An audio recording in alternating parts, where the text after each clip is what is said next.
Hello, everybody. Welcome to the ratings. It's a midweek ratings, a Wednesday night ratings here on the Blue Abroad YouTube channel after the Blues beat the Bombers by 26 points on Sunday night. King's birthday eve. I've got Pommy here with me. Hello, mate. Hey up, are we all diddling? It's a shake-up in schedule, but I don't mind it. Wednesday night ratings. Is anyone completely confused as to where they are and who they are this week? I am proper at sixes and sevens, I am. Yeah, I'm going to wake up tomorrow and realize there's no preview to do. And yeah, I've been in all sorts today. No doubt about that. But it's good. I took the kids for a haircut just before this. They've had their cool thing shaved into the side of their head. A what? They've had things shaved into the side of the head. Like a line, like a... Yeah. So Zane got Flash's lightning bolt and David was recommended spider webs. We had this lovely big Samoan guy who David was asked if he was a gangster, which made me laugh. But the Samoan guy fell in love and he was like, don't tell your dad. We'll shave something into your head. So they surprised me because they were whispering away and then it was too late. So I was the one who had to cop it with Mrs. Pon when she was like, just went for a shot back inside. I once wanted tips in my hair. I wanted blonde tips. My mum never let me do it. Not allowed. I did it and my granddad bullied me for like a solid 6 weeks. You know, because David Beckham used to have the bleach blonde. Yeah. And this is my natural hair color. I blonded my hair, like completely bleached it and got the center part in like Beckham. Oh, wow. And honestly, my home life was hell because my granddad just ripped the crap out of me for like 6 weeks, constant bullying. That's wild. Hey, I noticed you're wearing something. I am. The lovely girls at Sisterly Creations. They sent me these as a get well present. I've got Carlton respects. And look, we got a special Cincotta one. So contact the lovely girls at Sisterly Creations and get your sends, some Cincotta ones and some Carlton respect ones.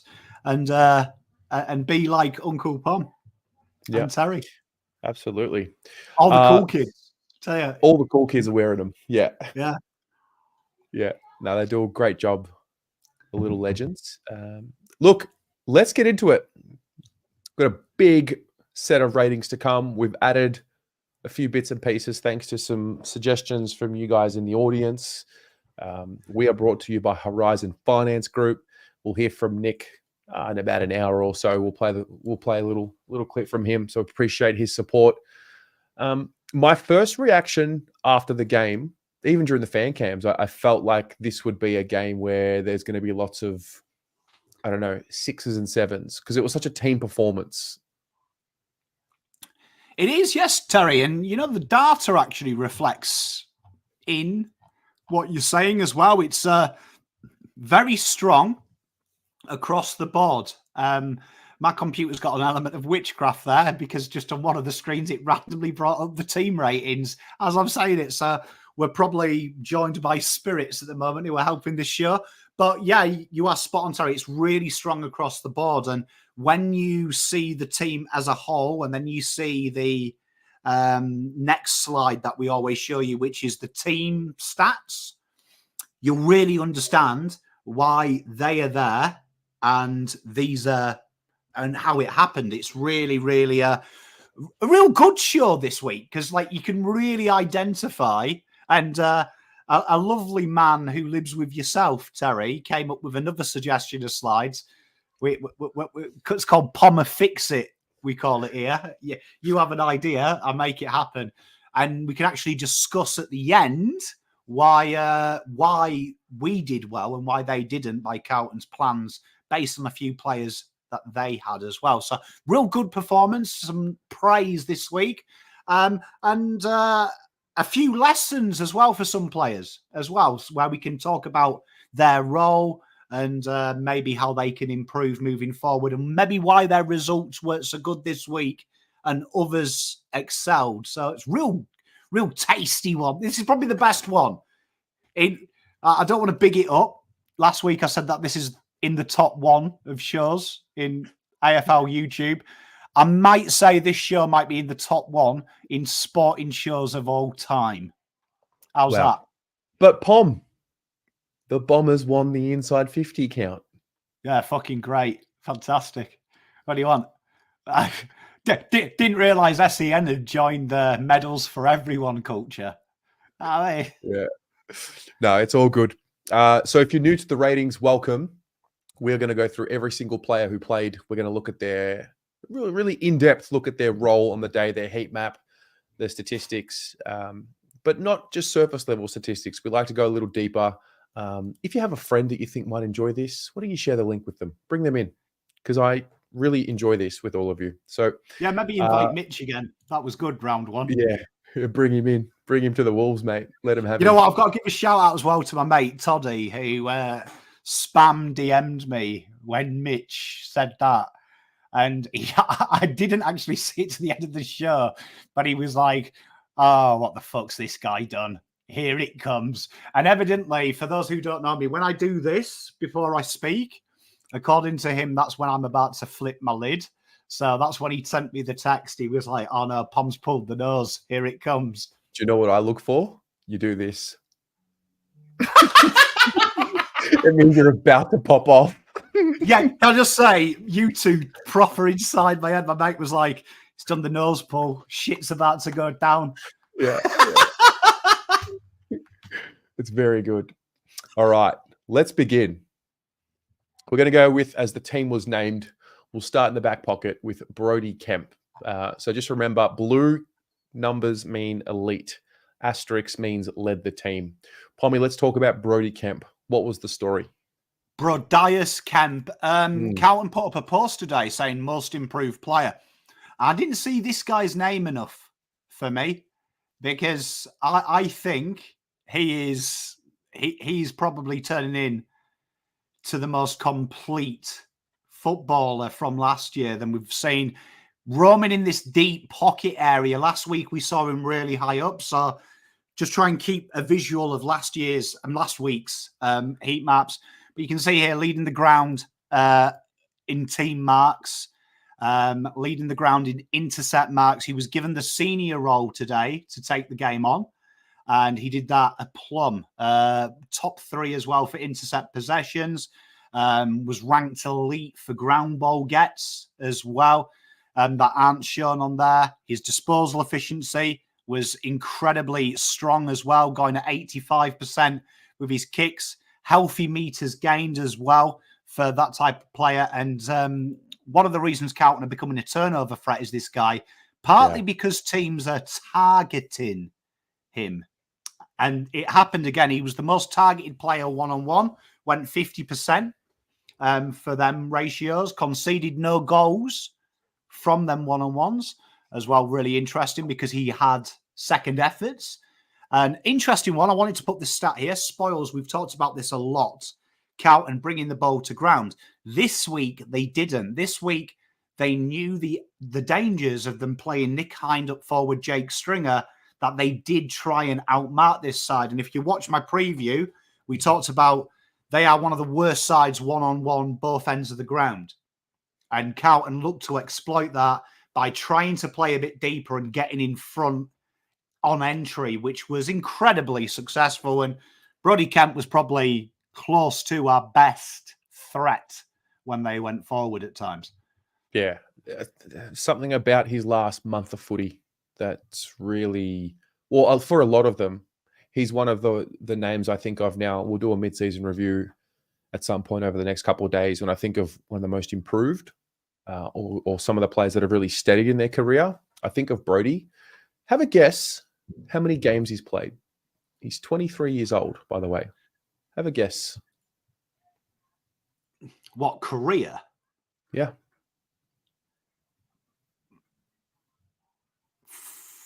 39. 34. Oof. He's played 34 games. I knew it wasn't 40. I knew it wasn't 40 because he goes into a different category of ratings. So I was like, it's got to be close to 40 there. Yeah. No, he's really coming along nicely. The development is starting to really show. The consistency is starting to really show. He's putting together a nice first half of the year. A 9. Wow. And you've got to remember, so the algorithm here, what they judge is they've judged him as the loose threat. So he's the loose player. So defending isn't his number one score suit here. What we're looking at is his ability to transition and score turnover. And you look at where he made errors as well, when you actually go back and look at the few people I saw at halftime saying, oh, Kemp's playing too loose. That was by design. And he's been caught out by either a shit kick or the zone falling apart.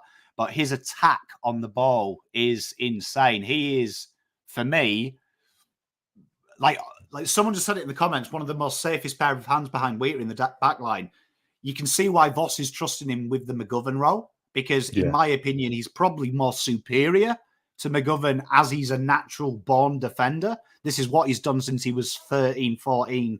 And that's how he got into the top 5 of drafts because of his intercept defending. Starting to see it now. This guy is, I'm telling you now, I reckon all Australian 2025.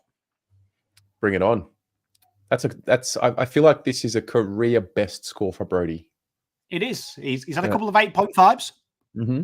But you see, and Bugsbell makes a great point, and this is what I was trying to get through to Mitch. They did win expected scores, and it seems really weird that people, like, I don't know why the media have suddenly started this fascination of inside 50s and kicks inside, when we also talk about turnovers. Turnovers is important, especially defensive half turnovers. More inside 50s you have that shit, it comes back. Carlton, how many times have we sat here, Terry, 2019, 2020, done these rating reviews, and we've been monstered on transition? It's because of that. So opportunities for players like this, and you know, his career progression at the moment is very similar to Alir before injuries. So if you remember Alir, he had them bad injuries after we played them a couple of years ago, where he was probably top 3 in the league. He's above, miles ahead of Alir from where he was in his career at this stage. It's insane. Still remember his first preseason game this year against Geelong. People were calling for him and Lewis Young to be out of the team. Come a long way. Mate, I think the best thing that ever happened to his career, and it's crazy because when people say most improved, I don't think you can look past him, because he was dropped for the finals because Voss trusted Marchbank. Yep. And that's the only reason. That's the only reason. I'm sure if Voss was here, he'd be like, I could trust Marchbank, he's older. He's now taking the intercept role off McGovern, and McGovern is staying at home. So much so that no one's talked about Weitering, and we're going to talk about him soon. Yeah. He got coaches' votes, and no one's talked about Weitering's game. In fact, I've seen some comments saying Weitering wasn't monstering. Weitering's now got the easiest role in the world. It's basically stay at fullback.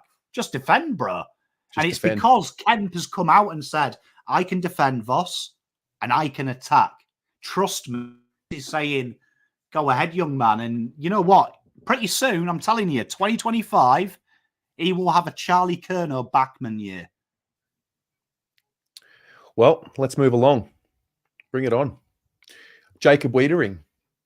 Didn't get as much of a highlight in the fan cams, I noticed, but I think the more that I've watched the replay and the more that we move away from the game, the more that we realize he was quite the dominant defender. And Bugsbell nails it. By design, we talked about it in the preview and with Mitch. Carlton wanted these entries. And their main avenue to go is going deep. And what Carlton did is they left one man deep. And look at how deep he is. Now, that area there is generally the general area of where you see Carl Langford. Carl Langford floats into the pocket and floats centrally where big 2 meter Peter starts centre half forward and steams to the goal square. And Carlton knew that, and Carlton left this guy here. And look, there's two big things about Weitering I want you to notice. They played Saad and Boyd at his feet, and his job wasn't to mark, was to bring the ball to ground and then take the opportunities as it presented. And as the entries got shallower and shallower, he started to get the intercept marks. But we're seeing here what Liam Jones should have been for Weitering now. Just the guy that doesn't have to fly forward. Won all these one-on-ones, as you'd expect. This is I think he's only had 2 weeks, correct me if I'm wrong, where he hasn't won all these one-on-ones. Yeah, last week it was 100%. Yeah, so it's only 2 weeks. 1%ers, again, they're very key for a key defender. And you're talking the most well-rounded player. And literally now, it's actually disgusting. His job has gone from being everything has to go through you to now you're seeing the evolution of what you're seeing with Cripps down back. He's the boss. That's his backline. And he sits full back, the most dangerous job, and says to the boys, tell you what, boys, you do the dangerous stuff. I've got your back. When you make a mistake, I'll be there. And underrated. He won't get the plaudits anymore. But I'm telling you, our best defender on the ground all day. Yep. He scored a 9.5. I did see the statistic as they showed the amount of time he spent on Peter Wright, and I think Harrison Jones was the other one when he was on them and what he was able to restrict them to. That's as good a shutdown role. Well, that's as good as a defensive role that you'll see from a one-on-one defender. Yeah, and that's where they left him, in that pocket, you know, because if you watch how they do it, how Essendon do shit systems against shit systems, is Peter Wright comes from centre-half forward, goes to fullback, and then Langford slots that way from the pocket, and Harrison Jones comes there, and we left him in that intersect. It was almost like the fork in the road, and he just commanded that area. Whichever one came to him, he was like, get away, this is my area, and it allowed McGovern and Kemp to play a bit loose and try and attack that ball. Weitering sometimes was 2-on-1 and won them battles. So it's like Harry McKay down the back. So real strong. Yeah. Carlton's backline's formidable. Also noticed the number 4 on top into the fade on the sides. He went a little bit longer on top. I thought it looked good. He's definitely got the standard white guy in the NBA haircut, hasn't he? Yeah, it just keeps it simple, the general. All right. Oh, Lockie Cowan. I found myself talking about him so much after this game. I'm able to zoom out pretty quickly around how important what he is to the team and what he is allowing other people to do at such a young age.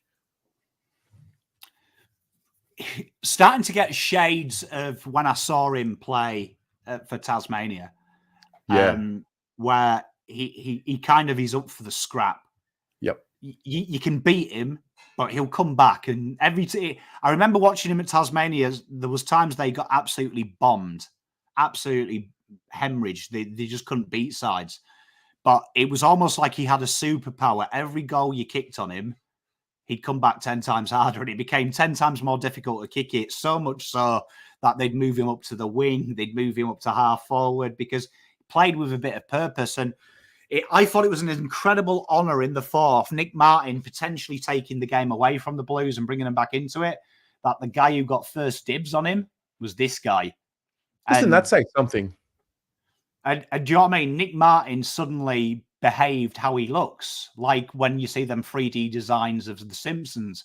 Like, you know what I mean? Absolutely anonymous. Do you know what I mean? He absolutely owned him. And again, he's grown from strength to strength. This backline, controversial. Carlton have averaged 8 injuries per round, but I would say, and when the data's there, only 2 players haven't surpassed, who have been injured, been surpassed by their replacements. And Cowan's one who's really taken this opportunity and run with it. He's starting to look like a 100-gamer. Like, he didn't look like, imagine that. Martin's kicked 2 goals. He's kicking ass. And then suddenly you've got him. And you're only a baby. And he came in and he took that game. And again, real solid, strong round the ground, strong round the tackles. He is playing the role that we remember Lockie Plowman playing. right? This is the Lockie Plowman role, that mid-sized tall who's like fill in type player. And he's got something that Plowman didn't have. That kick, when he kicks that ball, fuck, it stays it. Yeah. I mean, I keep marveling at the fact that he's 19 years old and he's just played his 14th game. That's the bit of context that hasn't been spoken about too much when you consume mainstream media content. I don't think anyone covered this in the mainstream media, what he did on the weekend. We live in a generation that we look at disposal numbers and stars, and do you know what I mean? These people win your flags, and there's little things he does that I just find really intriguing. Like there was that scene there where he, in the fourth quarter, the first entry inside 50 was ran out for a throw-in, and straight away he ran straight into Nick Martin, like pushed him almost into the barrier. And little things like that, it just let Nick Martin know, mate, you ain't having it easy. Do you know what I mean? Like, you're going to earn this. And everywhere I am. And go back to Cincotta's interview with me. He said, I just try and hit them at every contest, because imagine how fucking annoying it is being hit at every contest. It becomes a war of attrition, Cincotta called it. And a 7 out of 10 for him, very solid. And you know what? If Nick Martin had him all game, that score could have been 40-50. Yep. So that's a 7 for those of you who are listening at home. A 7 for Lockie Cowan. As we get into Adam Saad, which it's a great segue, Cowan into Saad, because I think there is a relationship between the conversation here. This was Saad's 3rd game back. We saw some sprinkles of this last week with his heat map a bit more further up the ground, and it's the luxury we've been afforded because someone like a Lockie Cowan is playing behind Saad. So what did you make of Saad's 3rd game back from injury? There's going to be 2 players that we're going to talk about at length.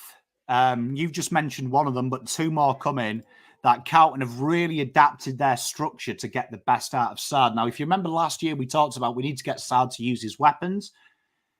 We're starting to see it now. Voss has got the trust in about 3 players that literally say to him, right, you get a little bit excitable, mate.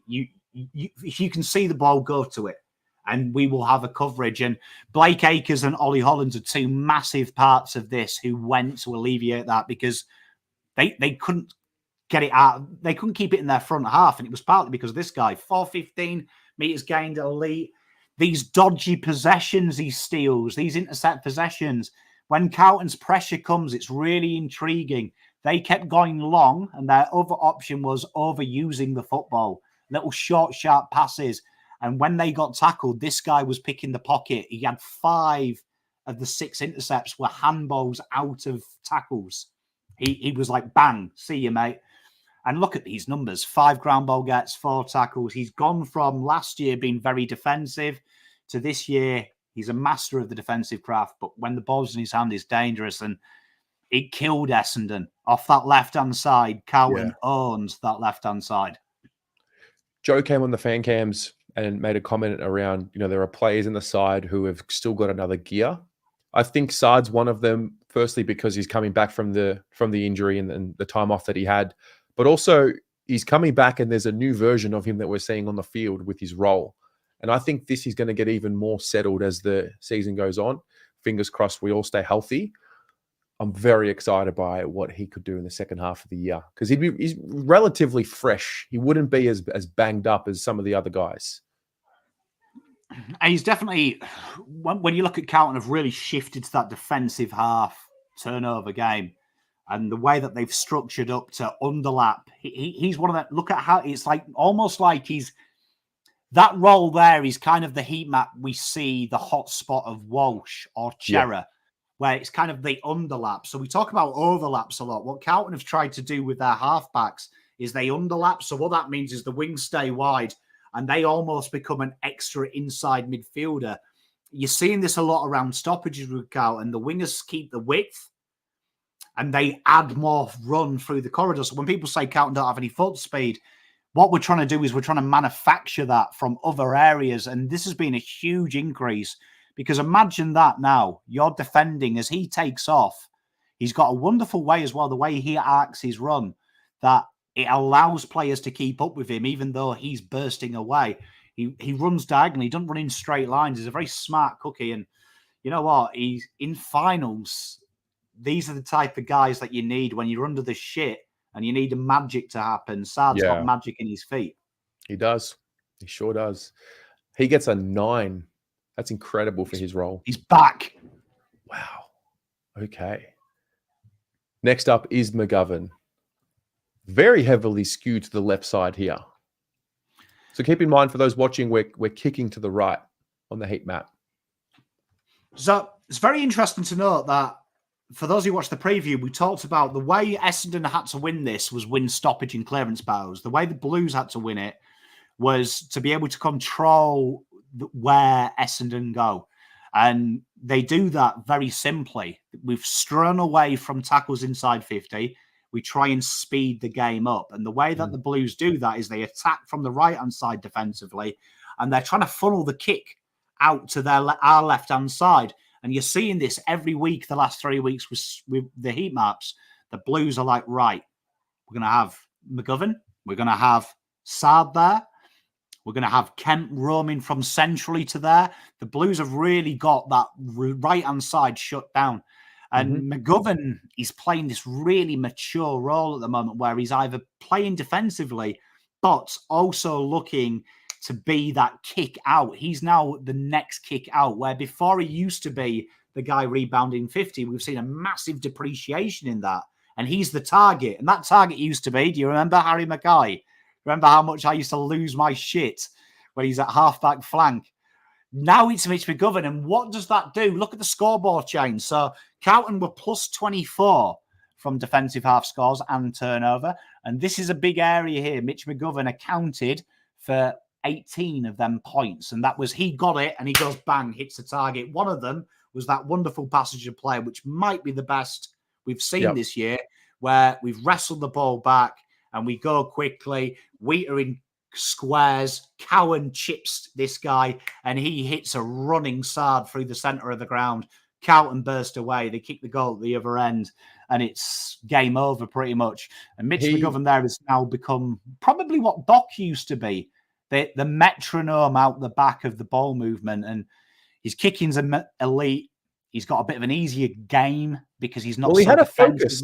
He had a serious focus. This I noticed it from the first bounce. There was a real intent, and his first step was laser sharp with everything that he did in this game. He super engaged, and he's done this a couple of times against the Bombers. I think he really taps into the rivalry. Well, we know he loves the fans and he feels the energy, and I think he feels it. I think one of the most impressive parts of Mitch McGovern is he doesn't kick to people, he kicks to where they're going to be. Yeah. And the amount of times you see him hit Walsh on the run, he hits Saad on the run, he's got that ability and confidence with his kick to go, I don't kick to where you are, I'm going to kick to where you're going to be. And that really helps Cowan on transition. And no offense to Doc, but Doc likes that dribbly kick, which makes players have to slow down to catch it. You watch McGovern, they're still running. They're still running like that. Saad, he's at full pace. He's kicked 20 metres from where he started, so no, he'd get there. And Saad took that mark and bounced it straight away. It's a beautiful passage of play, and it shows how good Carlton are becoming. Absolutely. So a 7 for Mitch McGovern. We're moving on to Nick Newman. He just does it all. Jeez. 527 metres gained, 14 defensive half pressure acts, 8 rebound 50s.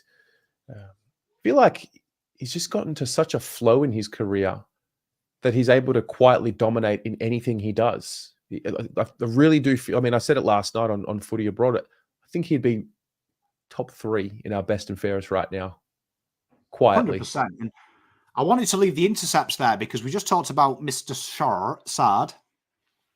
He was playing that role a couple of weeks ago, and he swapped straight back in to being Mr. Defensive Nick Newman. No airs of grace. He doesn't care. And we talked about Doc, and we're not bagging Doc. I want to make this clear. This isn't a negative about Doc.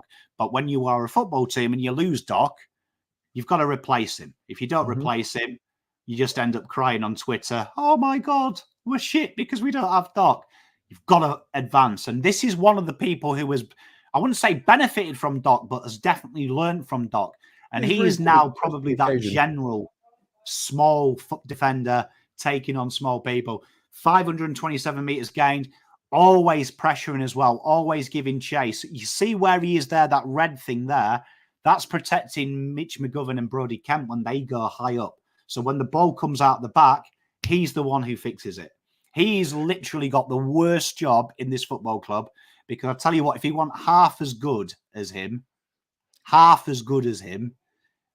you'd fucking be slating him. Like that, he's playing danger game football. Rebound 50s, a lot of them were under the shit as well when he kicks to safe areas. Massive meters gain, get Carlton going there. And you can see why in this preseason we moved Doc to the midfield full time, because Nick Newman and Saad have earned that trust now. They can do it. Weitering's now the captain of the back line. And I reckon Doc will watch how Saad, Newman, Cowan play. I reckon he would have had the biggest smile on his face, because he'd been like, I've been doing that for years, man. No doubt. And you three now are the new boys, and I get to slot into the midfield next year. I can't wait. Can't wait to grit my teeth. It's going to be a good one, but incredible.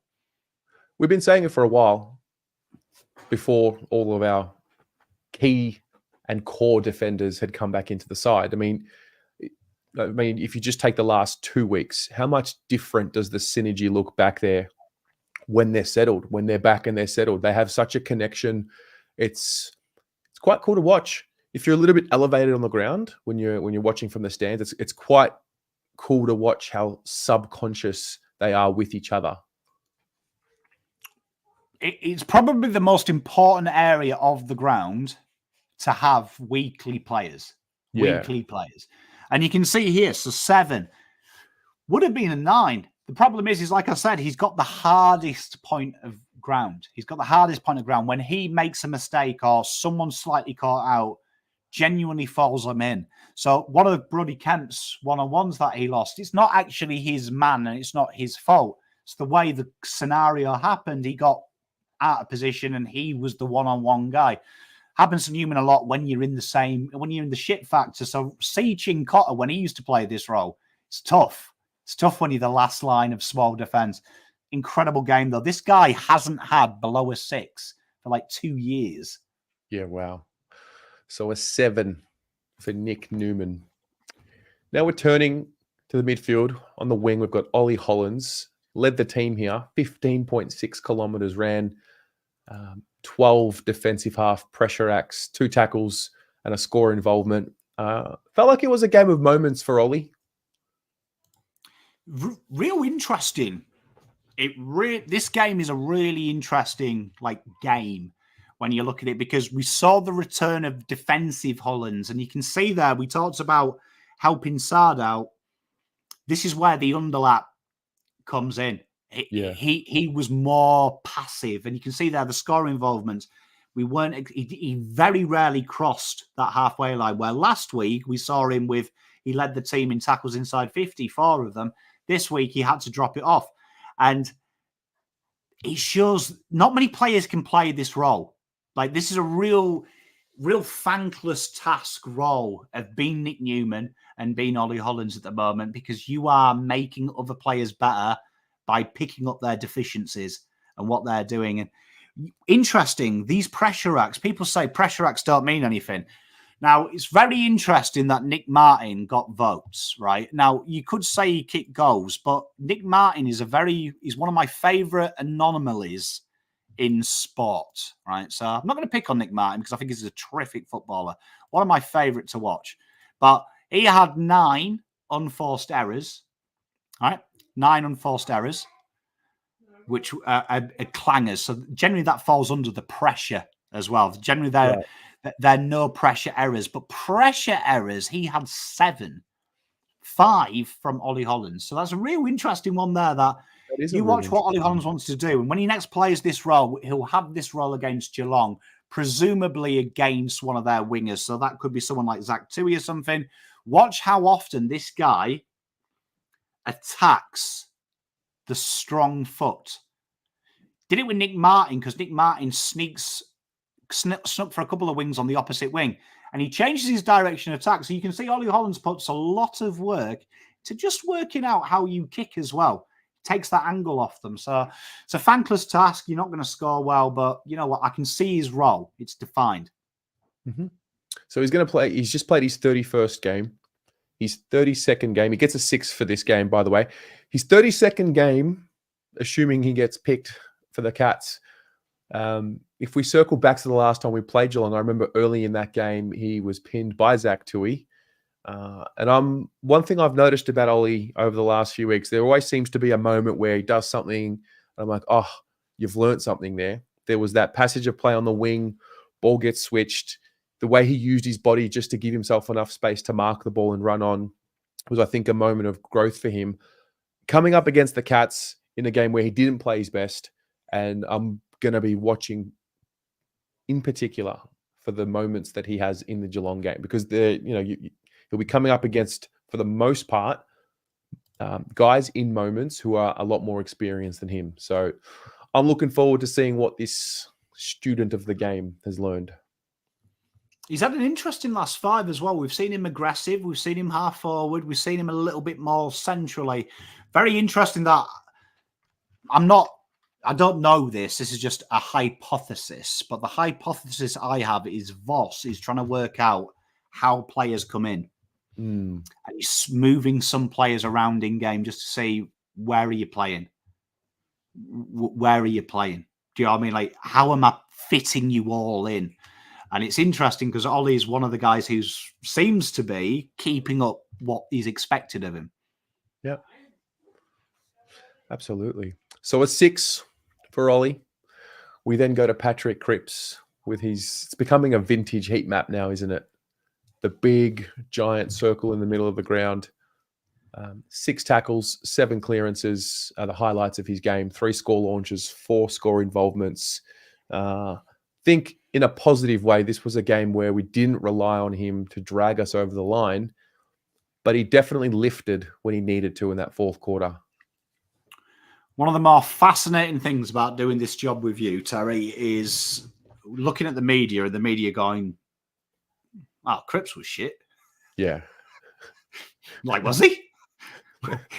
Was he? I mean, it was a tough day at the office. I think the big thing is, if we're going to pick on Cripps, right? I saw an article the other day and he goes, his kicking efficiency was 14, right? And he only had 1 effective kick, right? You look at Cripps, though, they've started to use him to try and gain that pace. And we're going to talk about a guy that took the limelight off Cripps this week and probably isn't being talked about in the media why Cripps had a down game. We saw Cripps play a very defensive role this week. His job was to stop Zach Merritt when he did get away from breaking through, and Cripps did that amazingly. High tackle numbers, top 3 on the ground for the Blues. Score involvements, though, still involved in them chains. These are areas where, for me, this shows leadership. This was a Trent Cotchin game. Go back and watch 2017 Richmond. This is Koch. This is Cotchin doing what needed to be done so his young lads can win games. And shows the level of the man, because this guy probably has the pull of the football club to go, fuck off, Ossie. I'm not letting Elijah be the main man. I'm the main man. That shows you how mature and how much of a champion and a leader he is, that he goes, shit kicker's job, I'll do it. We're in the real sweet spot for Cripps. 29 years old, 196 games. Like, we're approaching 200. I watch him now, and I think this year more than last year, we've just made comment around how much better he makes others around him. We spoke last night, Monday night, I should say, around, what's changed over the last 12 months. And I mentioned, the drop of the ego and the humility. I think it starts with Cripps. I think maybe it's maturity, but you're watching all of these lessons from the years come to fruition with him. Like, he's in a really sweet period of time in his career. I haven't seen this from him before. You know what? Me and my mate were having a beer the other day and we were chatting about this, and he was like, the best leader you've probably seen at Carlton is Judd. And we were talking about, that weird thing they did of who's the best captain at Carlton ever and stuff. Yeah. I was like, I can't comment on the guys I haven't seen. but I'll comment on the ones I did. And I was like, I think Cripps, by a country mile, is the best leader Carlton have had in the last 20 years. And over Judd. And I'll tell you for why. There is no fucking way Judd would do this. There is no way Judd would have been able to say, you know what, I'll gift a horse. People touches. Way too big an ego. Way too big an ego. That's a leader for me, Cripps, who's like, you know what? I'm getting turned on by the other boys kicking ass. Yeah. And you can see him smile. The first to congratulate every player is Cripps. That you can see Cripps is like, this is brilliant that I had to nearly die so you can walk. And you can see it in his eyes. Maybe Cripps is the Messiah. The sacrifice. Genuinely, I was saying to my mate, because my mate was like, nah, it's fucking Judd. He won flags. And I was like, fuck your flags. He won flags with some of the greatest players of all time. I could have won a flag in that Eagles team, and I can't kick a football. Like, I was like, could Judd have come in and said, all right, Elijah, less than 20 games, you be the star today? Fuck off, would he? He would have been crying in Voss's office going, I'll fucking trade back to Eagles if you don't let me do it. I was like, you can see Cripps. He's like, you know what, Voss? I would be honoured to let Elijah be the star today. I think, yeah. I'm not bagging Judd, but you know, no, Judd. I mean, you got to look at his fucking Instagram, mate. It's tough because I mean, Judd wasn't one of our own. Cripps has been homegrown. You know, we've drafted him. We've gone through the whole journey with him. You know, he wins his first best and fairest in 2015. He enters that season as a 19-year-old. So he's born on the 18th of March, 1995. Enters that season as a 19-year-old and finishes as a 20-year-old. And yeah, we're watching one of the modern day greats of the club. Still in his prime. And, you know, you almost start thinking...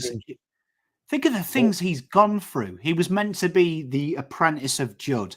Yeah. Judd, horribly stricken with his knee. And I'm a big Judd fan. He was my boy. Talking about pure leadership here, though.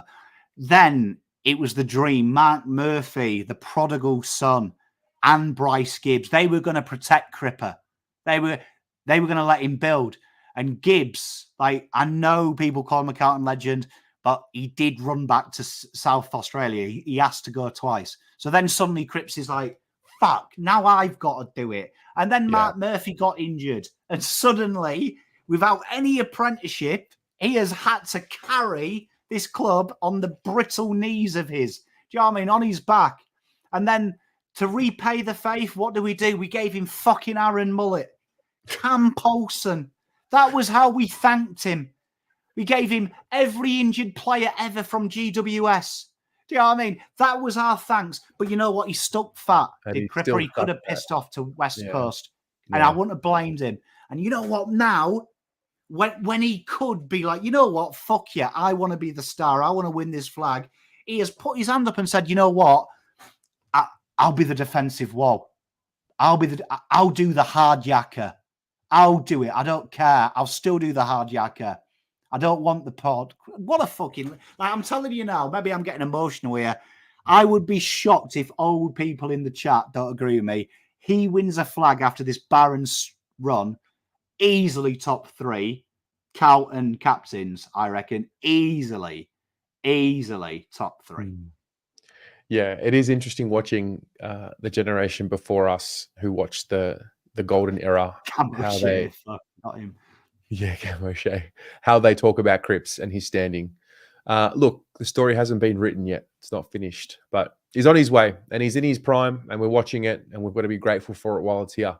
196 games. Like, he's about. Can you imagine when he holds that? Like, just think like maybe Carlton have been shitter. Like, older people, please educate me. But I know my father-in-law talks about barren runs and stuff, but like he always says he's never been embarrassed by the club. Yeah. And he was to embarrass. Like, it started to become a bit shame to be a Carlton fan because we were a laughing stock, and he's come back. Like, what a man! Like in an era now, you got to remember in them eras, it was impossible to move clubs. Now it's so normal. Do you know what I mean? They have beers together. Like, He could have said, you know what, fuck off. I want to go to WA. And you wouldn't have blamed him, would you? Yeah. Like maybe top three. Good call, Mark. Jezelenko, Nichols. We have a big club. There's a big, top five. Yeah. Top five. Big Easily club. Top five. All right, let's move on. 7 for Cripps. Then we move over to the other wing. That was Blake Just Akers. quietly, if they make Bryce Gibbs and he's the guy who hands Cripps the cup when we win it. I'll vomit there'll be in my meltdowns. mouth. There'll be meltdowns. We'll get to that. Blake Akers. So 14.7 kilometers ran in this game. 2 score involvements. 19 pressure acts. 4 marks. Played a bit evenly in this game. One thing I've noticed already with the heat maps is a lot of work being done on the left side of the ground. I guess now we're potentially going to start seeing more on the right side of the ground with the rest of the players in the team. How do you assess his game? Yeah, so we talked about how Carlton defend the back half of the ground. And it's a real interesting one because like we said in the preview, it's really nuanced how they play. Really nuanced. And I've highlighted the score involvement. So just never panic, Lucinda, when I highlight a red. Sometimes it's just to jog my scatterbrain of a point. So usually where we see him being a bit of a conduit from defence to forward, this week we saw him really being used as a problem solver. So when Nick Martin and Ridley started to get a bit of ascendancy and Carlton targeted Ridley, it was a game plan. Blake Akers was sent there to try and stop the run off their halfback. Then when they started really going long and trying to penetrate Carlton's area, Blake Akers went there. So Blake Akers this week really did a selfless role. And again, look, see what I said about Ollie Hollands, Saad's game, Kemp's game, Nick Newman's game, all because of the hard work of their wingers who were willing to not be the outlet ball, to keep their width. They had to be rigid to trick Essendon to man up that area so Carlton could play in them gaps. And you know what? The most selfless game I've ever seen, but for a game that you didn't really recognise him, superb. This is discipline, man. And we've got a lot of players who suit the Cripps role. Discipline. They have no arrogance. They just want to do the job. Yeah, they want to win. So that's a 6.5 for Blake Look at Akers. Saad. My lovely. She's nailed the last couple. She has. She's on a roll. Well, try and get this one, says Elijah. There's a book being written and it's called The Story of Elijah at the MCG. Loves the MCG, this bloke. 5 score launches, 3 goals, 8 score involvements. All 3 of those stats lead the team. 315 meters gained. He was everywhere in a game where it wasn't a game of superstars. This guy was arguably one of the best players on the ground, if not the best. There's stats as well that we could talk about. Leading player on the ground for kicking efficiency, 93%. Wow. Let that sink in. And you know what? I got a good phone call after this game from a good mate of mine. And he was like, I remember you were raving about Elijah, like when we were chatting about it. And he was like, how did you feel? And like I said to him, I honestly got a little bit emotional because sometimes I big a player up, like Charlie Curnow.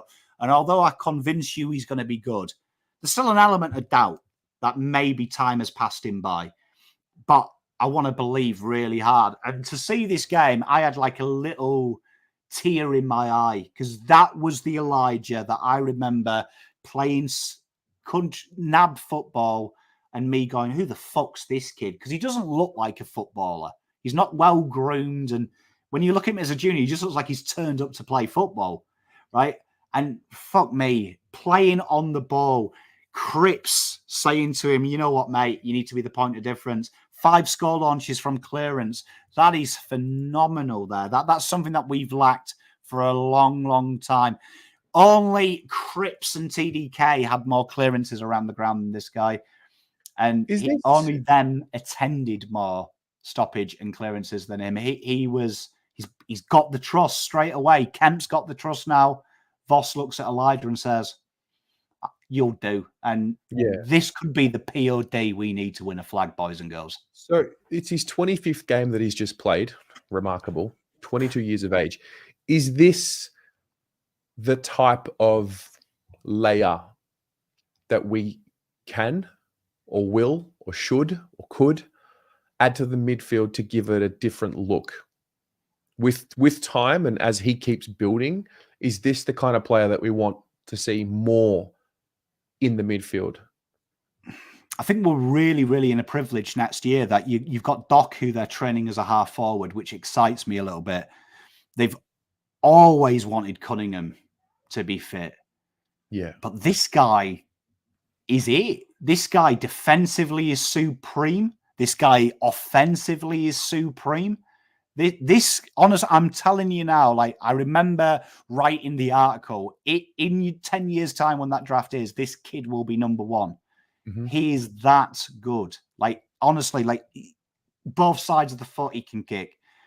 Look at the space. He's got Pendlebury-like space in the stoppage where time stands still. He might not look quick, but he thinks up here quick.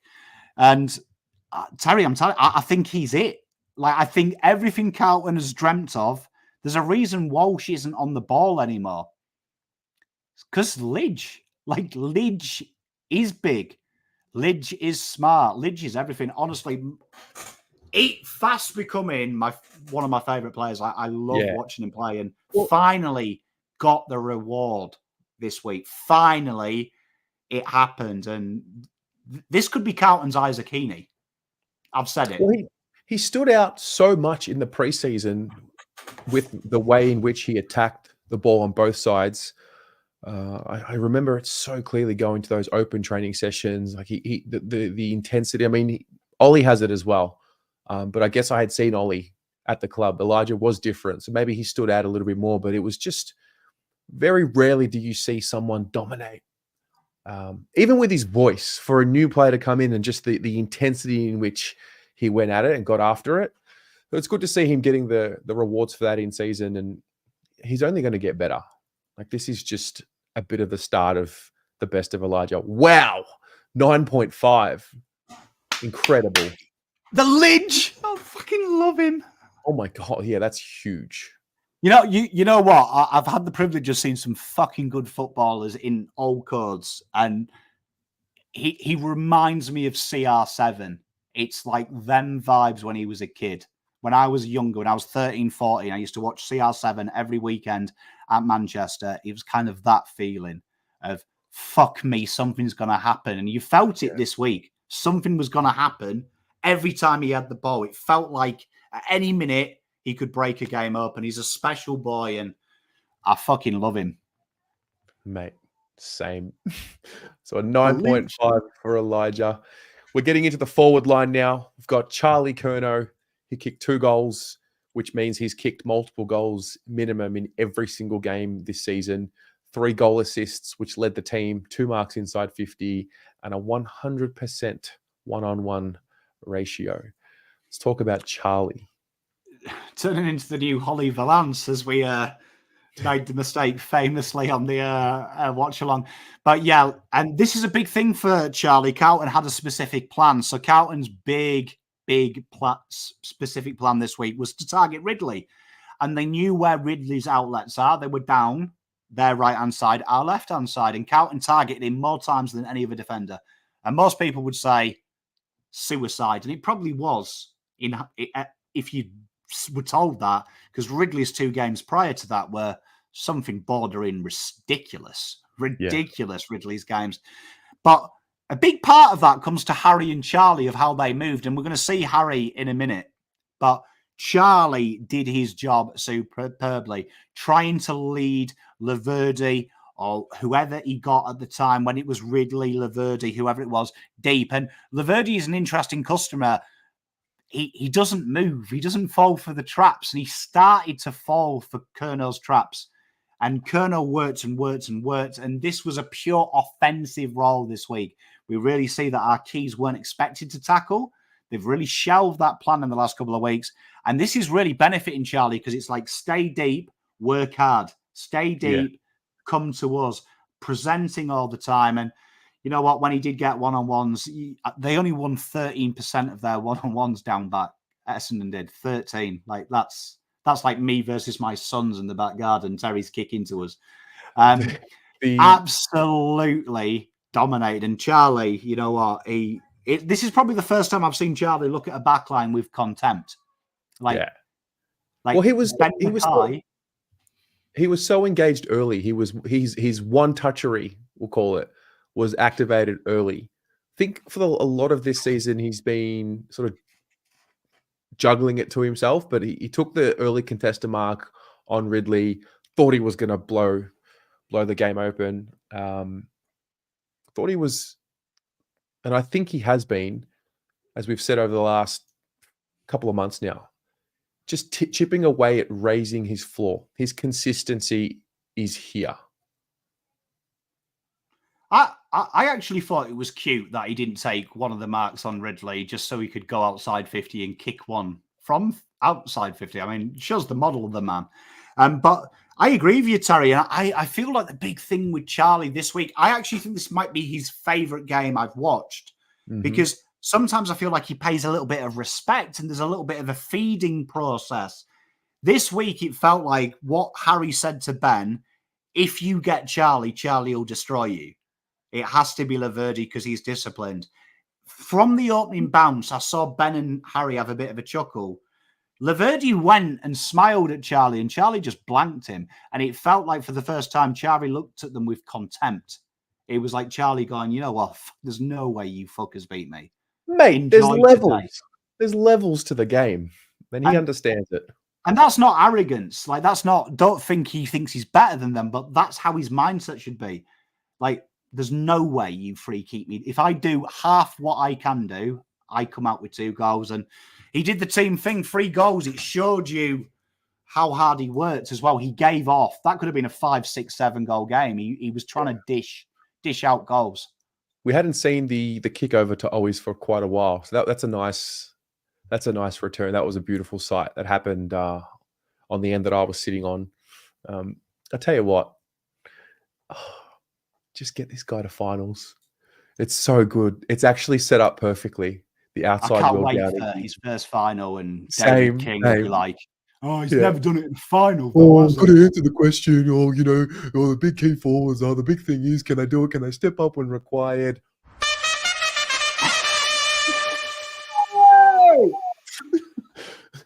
I can't wait. He's primed in final.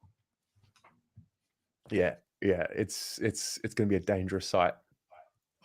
Just keeping a lid on it, but I don't want to. I really want to. Fuck it, let it off. We've got a week. I've got nothing to do this week, chat. So true. We may as well dream. It off. Oh dear. So Charlie gets an 8 for his game. Let's move along. We have got Alex Cincotta, Pomcotta. How good. Yes. See what I said about Lidge. Like, I'm going to probably get emotional with these 2 players, but 2 players that have been maligned for different reasons. And this is, we said it last week, he was going to have a game where the reward for what he's doing will come back. And I want to show you that last one. There's a new stat. We don't often see it, but I was sick of the media using stats to bag the influence of this game. Negative 23.8% on expected danger output. So what that is based on the touches, what would we see offensively from Merritt, right? 24% down is might as well have stayed at home. So anyone who's trying to tell you, oh, well, he wasn't that good. Wasn't he? Like, wasn't he? I think he was. And the reasons for it are really, really apparent. We really did see this week that he went hard on Merritt. And amazingly, of the touches he had, Merritt only had 15 touches when Merritt was against Cincotta, right? And 7 of them touches were back half of the ground exit balls. 2 resulting in turnover from him that resulted in Carlton goals. You are looking at a complete performance from him that, yes, Merritt finished with 21, but in reality, it was a shit game. And credit to the Essendon coaches. They managed to get him to 21 by moving him around. They had to move him to half-back and full forward at one point. But look at this here. 3 ground ball gets, 2 goals. The goal was sensational as well. Lost Merritt. And that was something, if you watch the interview, You said the big worry, good players leave great players at stoppages. He lost Merritt. Merritt was looking around speaking to Nick Wishart about where did he get the popcorn from. While Cincotta kicked that goal. Oh, he was asking Wishart and the cheer squad for directions. The footage of Merritt when he realized that Cincotta was about to, like, it's like he knew he was about to kick a goal before it happened. And you just see him like look to the sky, like he knew he had messed it up. Yeah. He plays his role in such he's so uncompromising. He's fair. He's not dirty. He plays he's best and fairest. I want to bookmark this game and really the last month. I want to bookmark this and remember how he polls in the best and fairest. I want to know how valued this last month has been for the coaches for Alex Cincotta, because it's changed. It's given us a totally new layer that we haven't seen in this group. Mate, I agree. He's definitely going to be one of them guys that, I'd imagine probably has, I don't want to say Plowman negatively, but, Plowman was so highly rated by the players a lot more than the fans gave him credit for. I feel like Cincotta, as much as we value him, I think the players value him a lot more than even, dare I say it, I do. Mm-hmm. So I think that's going to be an interesting one. But you're spot on, Terry. Says nails it. Do you remember his interview? Can't wait to go to war with you. Like the way, I mean, that's the quickest way to become my favourite player. Start referencing Absolutely. Sport as war. Hey, I've got a question. So, and for the chat as well. So, Alex Cincotta, 27 years old. How many games has he played?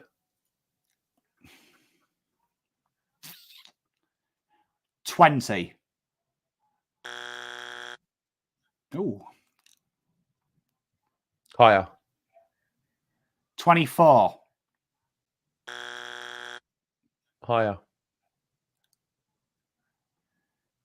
28. Lower. 27. Lower. 6. 26. 25. Yeah. 25 games. There are a lot of players who have played in this game in particular and who have played in this season who have played less than 50 games of football. I mean, Alex is obviously a bit older, a bit more experienced in the game itself, but at the AFL level, he's had two waves of an underdog story. So Zach Williams last year gets injured. Cincotta comes in. It's like, who is this guy? All of a sudden, he's reliable and he plays. What did he play last year? He played 19 games last year. Unbelievable. He's played 6 this year, and he's had to reinvent himself again because Zach Williams is back in. He's done it. And I also think it's just the beginning for him, because there's going to come a time where the opposition has to respect him offensively as well. That might be in 10 to 15 more games from now once he keeps performing this role. But it's very exciting for him. Mate, I agree with you. And I think he's going to be one of them players, isn't he?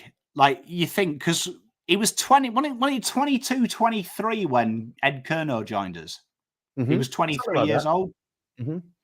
So very similar kind of like progression in the terms of that came in unheralded, found a niche, and that's all you've got to do sometimes. And he's definitely a player.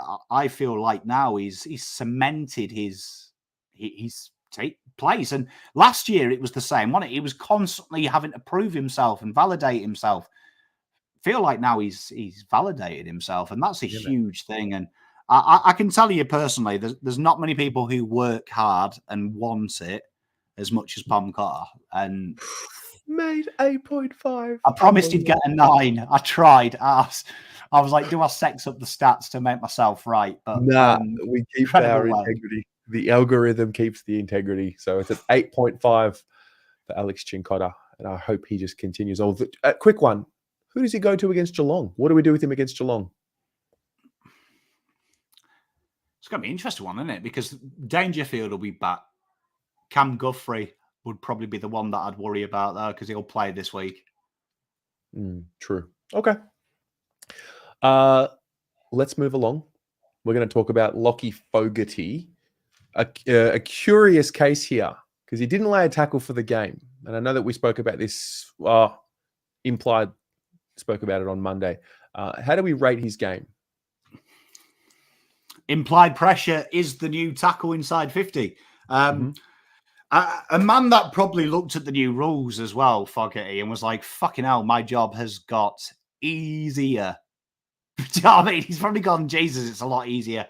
But you saw, and what was really important here is see what we said about Cincotta.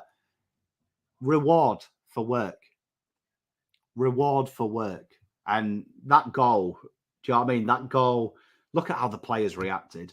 Shows you how much this club, you know, you always hear Collingwood talk about, oh, when we celebrate tackles, it's our culture.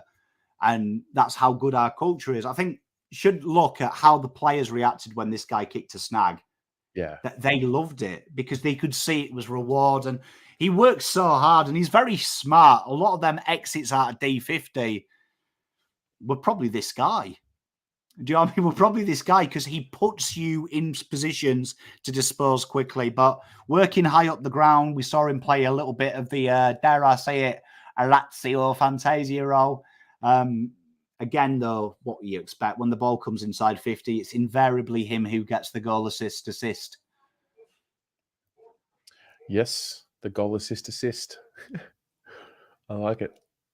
So we gets an 8 for his game. I'm a bit surprised at that. Yeah, wow.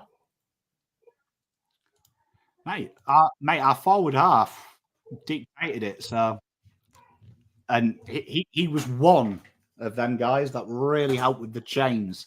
Very important. That's what that Fantasia role is meant to be. It's the chain starter. Yep. All right, I'm going to take a sip of water.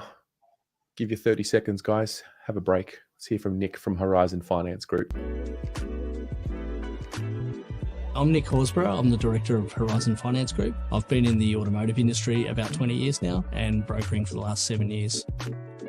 I started Horizon Finance Group about 3 years ago. I've got a passion for really helping people. So if they've got a bad credit rating and have been previously knocked back, what I really enjoy about the role is being able to give them guidance, put them in a position where they've got better financial practices and get them their target of getting a loan for them. That's really rewarding for me.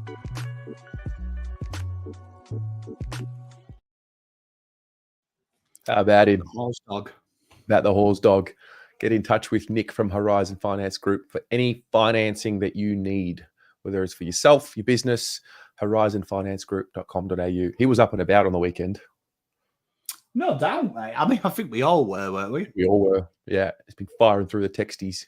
Do you know what I mean? Just approving loans left, right, and centre, I imagine, on Monday. True. Proved.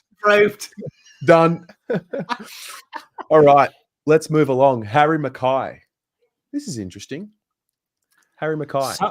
Selfless role. So this is a guy who won't get much kudos, but TDK and Harry, I mean, TDK and Charlie benefiting from Harry's graft. And really important to note, we brought his ruck stats into it this week.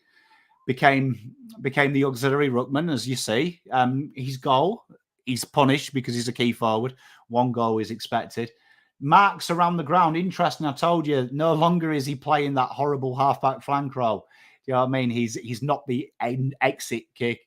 Interesting. That is the second kick on that problem wing, the right wing as well, which has really helped Carlton out a few times. A couple of them marks there really helps us out. And this is a real mature performance from Harry. It's not going to be one that we'll remember in 50 years' time. No one will give a shit. But it was very interesting how they played him because with no Redman, their best interceptor was Ridley and McKay. And you didn't see Ben McKay, did you really, to be honest? Yeah, they had that laugh at the start and that was about it. Yeah, it was a bit of an interesting, a weird game. Maybe I'll wait until we talk about Tom or we talk about the ruck. Actually, no. How do you feel about the ruck relief when it's not Tom? Like, is it worth working on Harry's ruck craft? Well, I think 33% to advantage for a guy that isn't a ruckman is pretty healthy. And you look at that. I think Cowan like playing him behind the ball as well, Harry. So I think that suits him out because there is a plan. Now, when Harry does them movements, there is someone helping Charlie out the front. So I like it personally. You can't, for me, there's no argument unless it's Peternet. I don't think there's anyone who could play this way. But then you're going to have to change the whole system. And I think TDK's proved he needs to be the 70, 80% ruckman. Yeah. Yeah. I think Harry's next 12 to 18 months, I think it'd be really curious for me to see him add some ruck craft, like actually work on it. Get him some sessions with Matty Cruiser. He's built the speed. He's built the strength. If he could add a little bit of ruck craft as well, just makes him he is a pretty well-rounded player already, let's be honest. But I think this is a new frontier for him. I think it's the future plan, isn't it? I mean, that's why we like the Silvani one. But yeah, I mean, for me, I think Harry is a superior ruckman to Silvani. Like Silvani, we just got excited because he tackled and made it hard. Like Harry's actually big enough to get the hit outs to advantage. I think it's something that it's going to take a bit of time, but I like this. Like, look at how free TDK is playing. For sure. Don't change it. I like it. No, I like it. He's just raw. He's just like a big boy that can get his hands to the footy because he's just by virtue of how big he is. But yeah, it's a watch this space. His craft in there. So a 6.5 for Harry McKay. Let's move along. Jack Carroll came into the side, played the full game, ended up being subbed out of the game.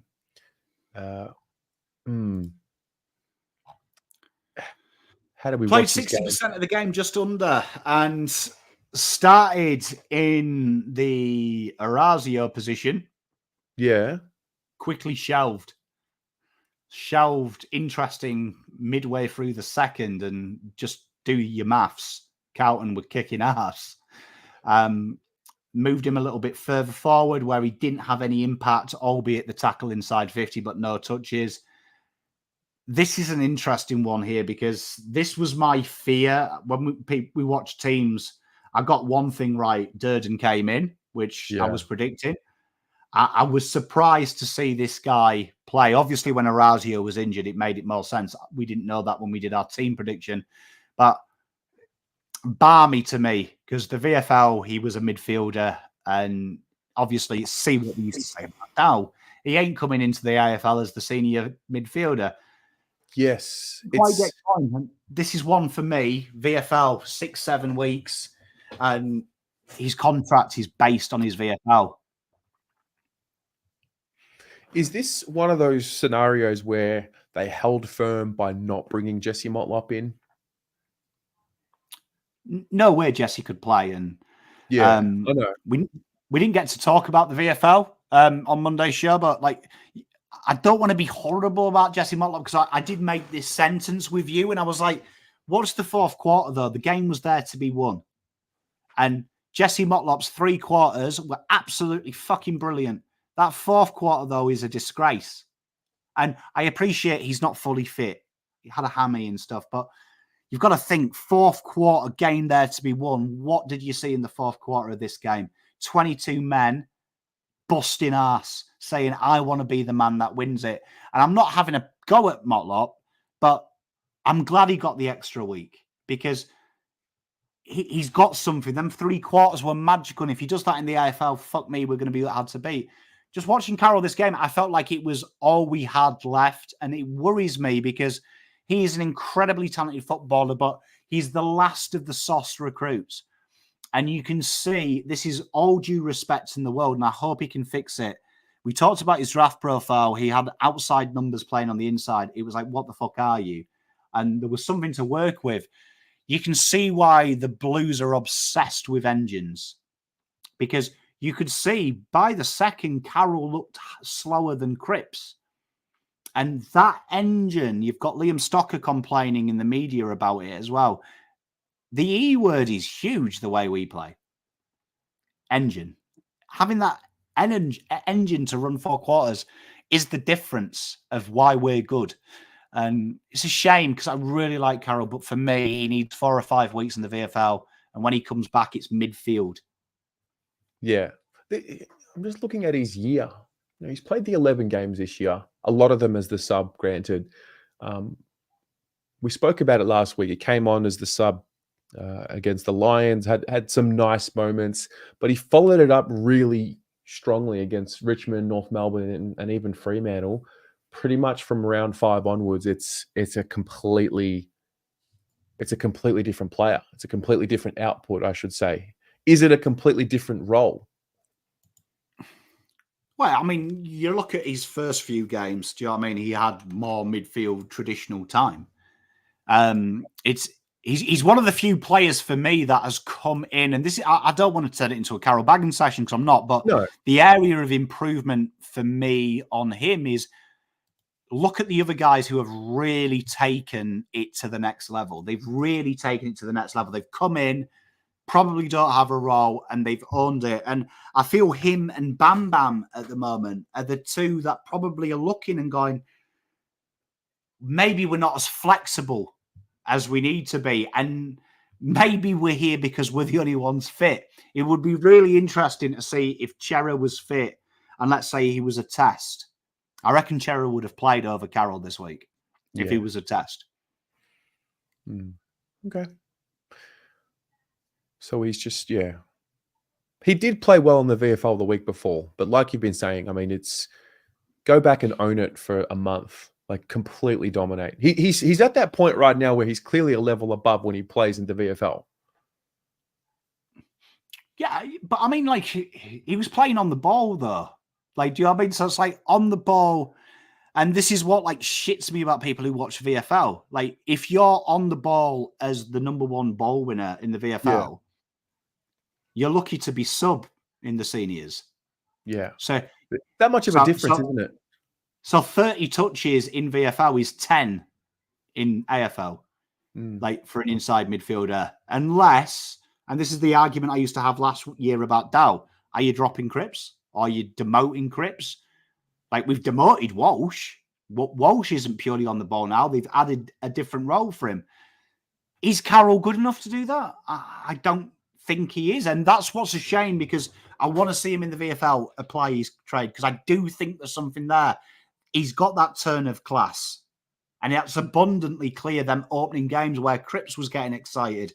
He's got that moment, but he needs that. He needs to learn that skill. Needs to learn it and refine it because it's unfair. 2 minutes a sub, 7 minutes a sub, 9 minutes a sub. It's tough. It's not is healthy. Difficult. No, it's not. So he gets a 5, Jack Carroll. Now we're going to move on to TDK. Almost the perfect pentagon right there. 24 disposals, which remarkably led the team. 471 meters gained, 11 clearances, and 26.8% of his 19 hitouts. 26.8% of hitouts won. Feel like it was more of a midfielder's game with a guy that just played a little bit in the ruck as well. I've not seen that type of game from him before. You're looking for the benchmark of what the algorithm looks for as a perfect ruckman. You found it. Like here you are. He completed the algorithm. Let's be honest. TD completed it. Very impressive. Not many people are talking about as well. There was no dominant ball users this week. Carlton really emphasised, almost Collingwood last year-esque, that everyone, 8, 9, 10 players, found the ball a lot and dominated in moments. And TDK was the glue that held them together at times, wasn't he? I mean, the difference here, 11 clearances leading the team, and they're proper clearances as well, getting the ball, taking the game on, acting like a midfielder, everything we ever dreamed of in his draft year of what he could be, we're seeing it. And I hate comparing him to Cruiser, but fuck me, that was Cruiser versus Hawthorn. Yeah. Mate, you know what I mean? It was like watching Patrick, honestly, it was like watching Patrick Cripps, but he was a ruckman. and his heat map looks eerily similar to Patrick Cripps. And this is an eerily similar heat map to Pitternet. Yeah, true. Dominating. Probably the first time we've seen TDK own the centre. That was his centre square. Man, I always felt Tom would become a good player, a solid, starting 22. I didn't know if he would become a superstar.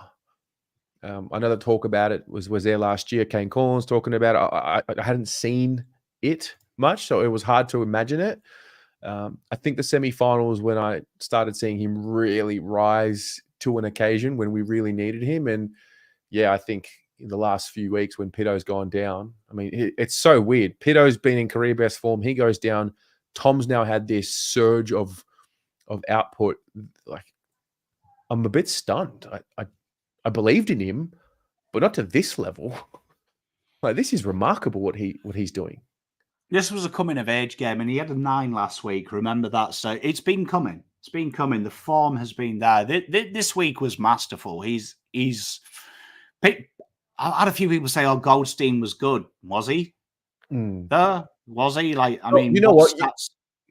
You mentioned it last week around Goldstein being sort of like the younger version of Tom in some respects, and it's sort of like he's playing against a guy that can do what he can do, but with a much more athletic profile. You could tell Goldstein had the smarts, but de Koning's is too advanced now. Yeah, like a few Essendon comments I've seen, like, "Oh, but he won nearly 50%, Todd Goldstein." I was like, for 9 clearances and fuck all score launches this year. Like, do you know what I mean? Like, that's what Pitternet does at times. Do you know what I mean? And we pan Pitternet for that. TDK went another level. He hurts Goldstein. And I said at the start of the game, Goldstein is 105 years old. Like, TDK should be going, "Okay, mate, you have the taps. Who gives a shit? See me around the ground." And Jesus Christ, like, honestly, the only thing that I learned about Todd Goldstein in this game is I think Bigfoot's real, because to watch that guy walk round, it's something unworldly.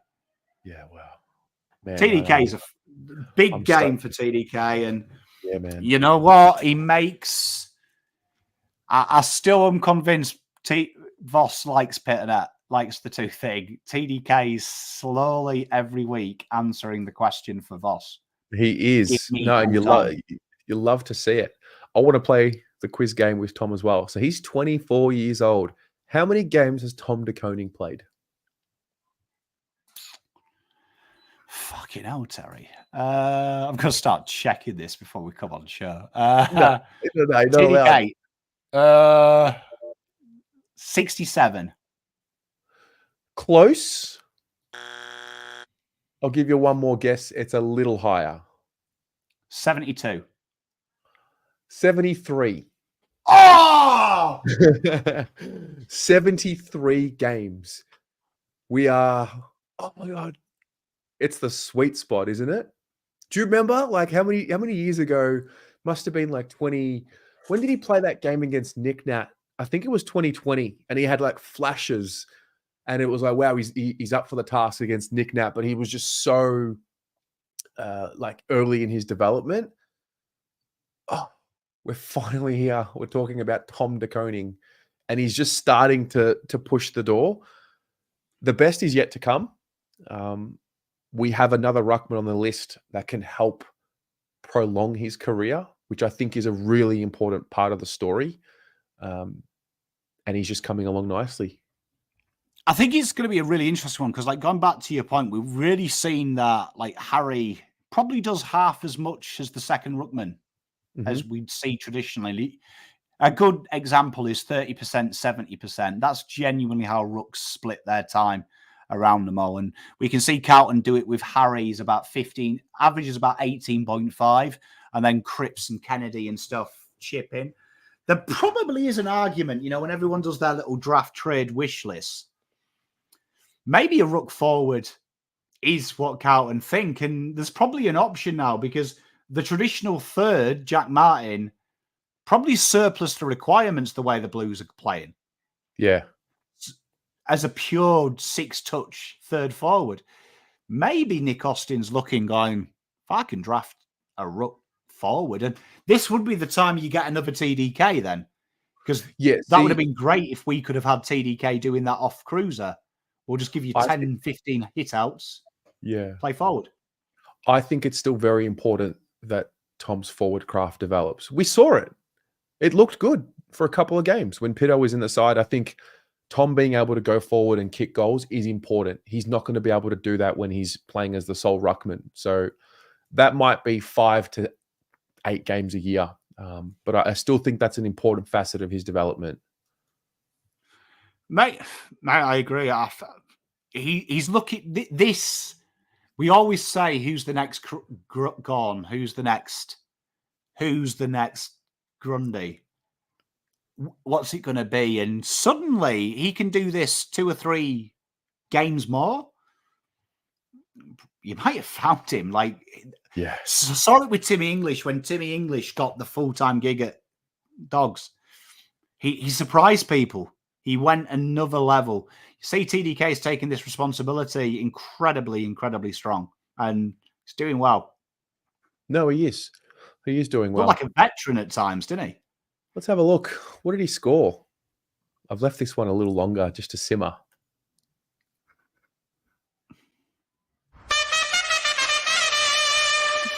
Hey! We haven't had a 10 for fucking ages. We haven't. He's done it. But you know what? It makes a 10 more valuable. The 10 now is not just thrown around like it used to. It has some weight, you know? I mean, it's hard yakka. Just a shortcut for chat. If you're the leading disposal getter, you're probably going to get a 10. I mean, it was a complete game. I mean, it's hard to fathom. Like when I watched it back, there was things I didn't notice in real time. Like he worked hard, up and down the ground. Yeah, big from right. Big TDK. There's a 10 for Tom. As we move along, we're going to talk about Sam Walsh. You did flag a bit of a role change. So we're talking about Sam Walsh here. 6 tackles, 13 defensive half pressure acts, 26 pressure acts in total, which is elite, and 205 meters gained. Had a bit of Durham for a lot of the game on him. How'd you watch his game? Yeah, Durham deadly he is. He's a tricky customer, and a lot of talk in the game. Who do you tag? Sam Durham was one of the names. I was like, Sam Durham's more of a negator. Yeah. So I was like, if we start tagging taggers, this could be the most boringest game you've ever seen. It was Sam Walsh last week. We saw him massive offensive. What is really you don't get stats for is the intelligence of knowing you're being tagged and you're a bit bogged down and pulling yourself out of the chain. And he was incredible at staying in the chain, but not actively in it, which kind of made the Sam Durham tag at times pointless because the Blues were still making ground. A little bit deeper than we usually see Walshy this week. We usually see him maraud up forward and be the attacking half, but full credit to him. Defensively, he worked. And we're going to talk about a person who became his offense this week to show how they switch. And it will shock you who it was, but incredibly great effort from Walsh to keep in the game and keep honest. And we always talk about this. You're not going to have 30 touches every week. Contribute. And defensively, he contributed incredibly hard. One of the top tacklers on the ground, made it hard. And although won't get Brownlow votes for this game, it was a big part of why Carlton won. Mm-hmm. Yeah, this is the work. We actually spoke about it when he had a really big game a few weeks ago. Who was it against?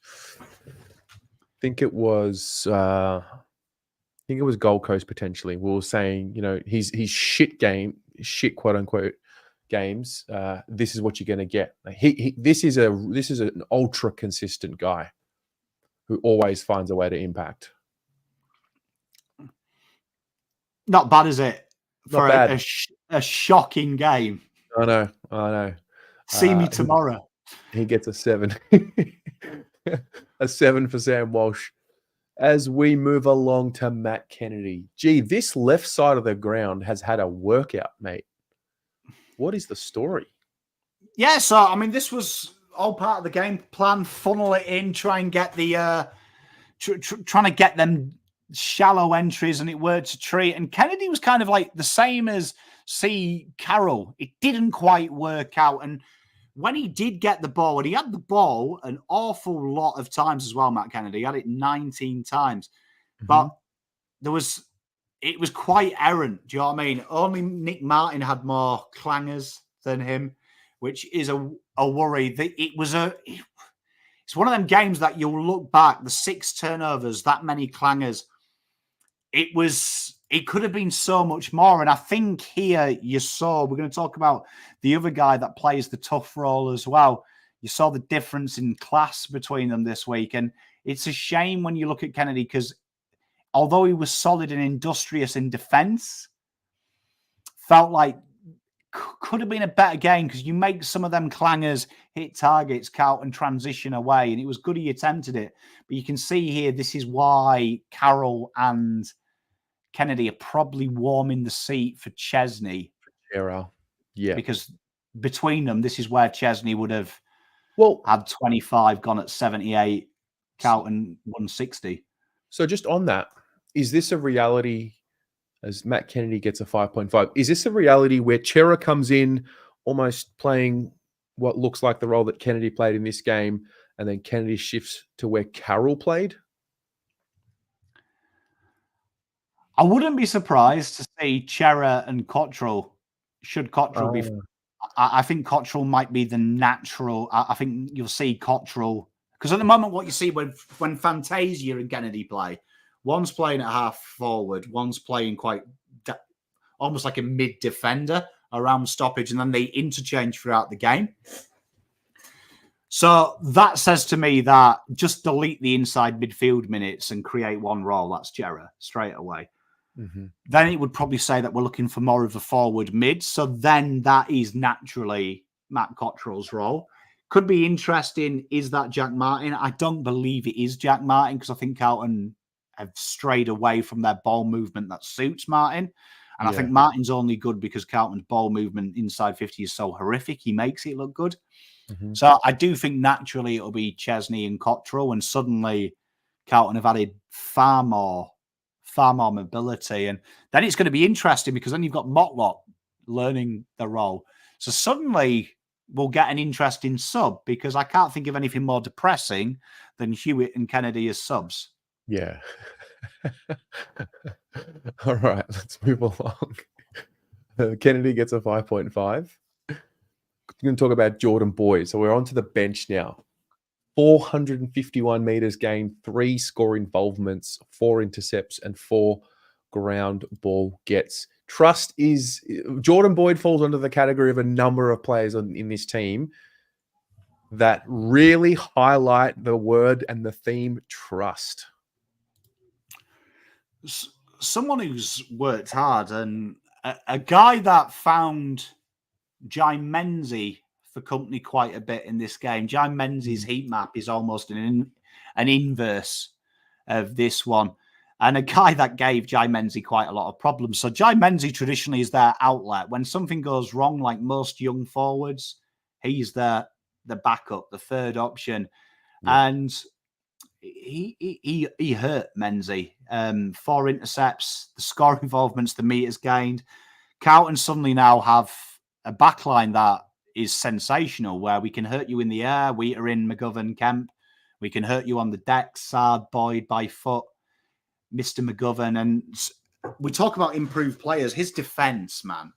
Like, this was one of the things that I always used to be team Cincotta versus Boyd. I'll hold my hand up, because I was like, no one gives a fuck about kicking. He was going to stop small defenders. His defensive craft is probably where Cincotta's was last year. It's so strong on the ground. That's a huge accolade. Probably the biggest compliment I can pay him. His defense has gone up another level. It has. It really has. He seems to be that first, when we have kick-ins, that we want to get the ball in his hands. He's not always taking the kick in, but we want to get it in his hands to be the first kick, and then we go from there. And then when he's kicking on instinct, it's a sight to behold. Especially around the back of them stoppages. Do you know what I mean? When he comes out, how quickly he not many people think like that. So I think, Boydie and Saad, what a combination. Yep. So 7.5 for Jordan Boyd. Then we go to George Hewett. Doing it again. on top of it. This was a return to his best, I thought, for George. 7 tackles, 28 pressure acts, 7 score involvements, 7 ground ball gets. How did you watch his game? This would definitely be one of them ones that if you'd said to me at the start of the game, Walsh is going to have the attacking of the French during the war, and we're going to pick one player to fix it, George Hewett, I would have been like, really? And just shows, we did talk about Hewett a couple of weeks ago, that his attacking craft, he has added that layer, and score involvements, again, he picked up the slack. Again, though, defensively being our most soundest player. And this is probably something that Kennedy has to look at. People say Kennedy's versatile. I think there's a difference between versatile Hewett, versatile Kennedy. Kennedy's got this Hewett's got this horrible knack of being very good at whatever you set the task to. And sometimes he verges on elite, where you watch Kennedy, when we shift him around in-game particularly, we do see it's not becoming elite. If we play him the full game at half forward, you do see them elite numbers, and in midfield you do. Hewett's got this amazing ability to suddenly his role when his whole world is flipped upside down. And look at the switch, he's like, okay, cool. And look at him, that second half when he was the attacking player. Jesus, I was like, what's going on? Is it Gary Ablett out there? Like, well, dancing? Good players find a way to impact no matter where on the field they are. George he's a high-level player in a number of ways. So it's good. It's good to see him back in form. That's an 8.5. We love George. We do. We're going to now turn to Zach Williams. Oh, wow. So much to cover with Zach Williams. 3 forward 50 ground ball gets, 6 score involvements, 2 goals and 2 tackles inside 50. Is it enough of us? It is. It's enough of a sample size now, isn't it? I was a bit hesitant to call it because, it was 1 game, then it was 2 games, but this is it. We found it. We found a role for him. 100%. I think we're at the stage now where we can say that this is probably the role. Still worries me that he is our best small forward. It still panics me a little bit to think if only we tried this 10 years ago. Do you know what I mean? Like, if it feels like it's so obvious now.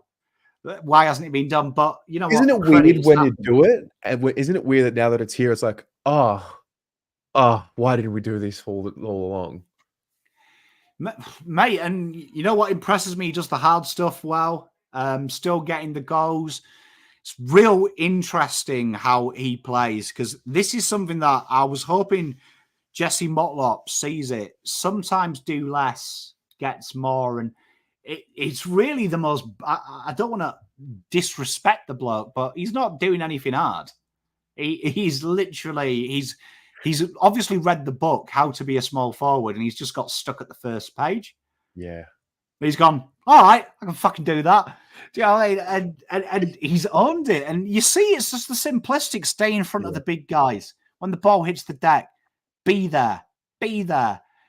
Peel off occasionally. Don't be scared to get involved. And I'm really enjoying what he is doing. And you know what? Someone who deserves it, because it must be horrible to come to this club on a lot of money and everyone hate you. Yeah. And he's had a bad time, hasn't he? And it's great. And I don't think I've seen any human being ever kick a goal and fucking enjoy it as much as Zach Williams. Well, that is what I think is the most important part.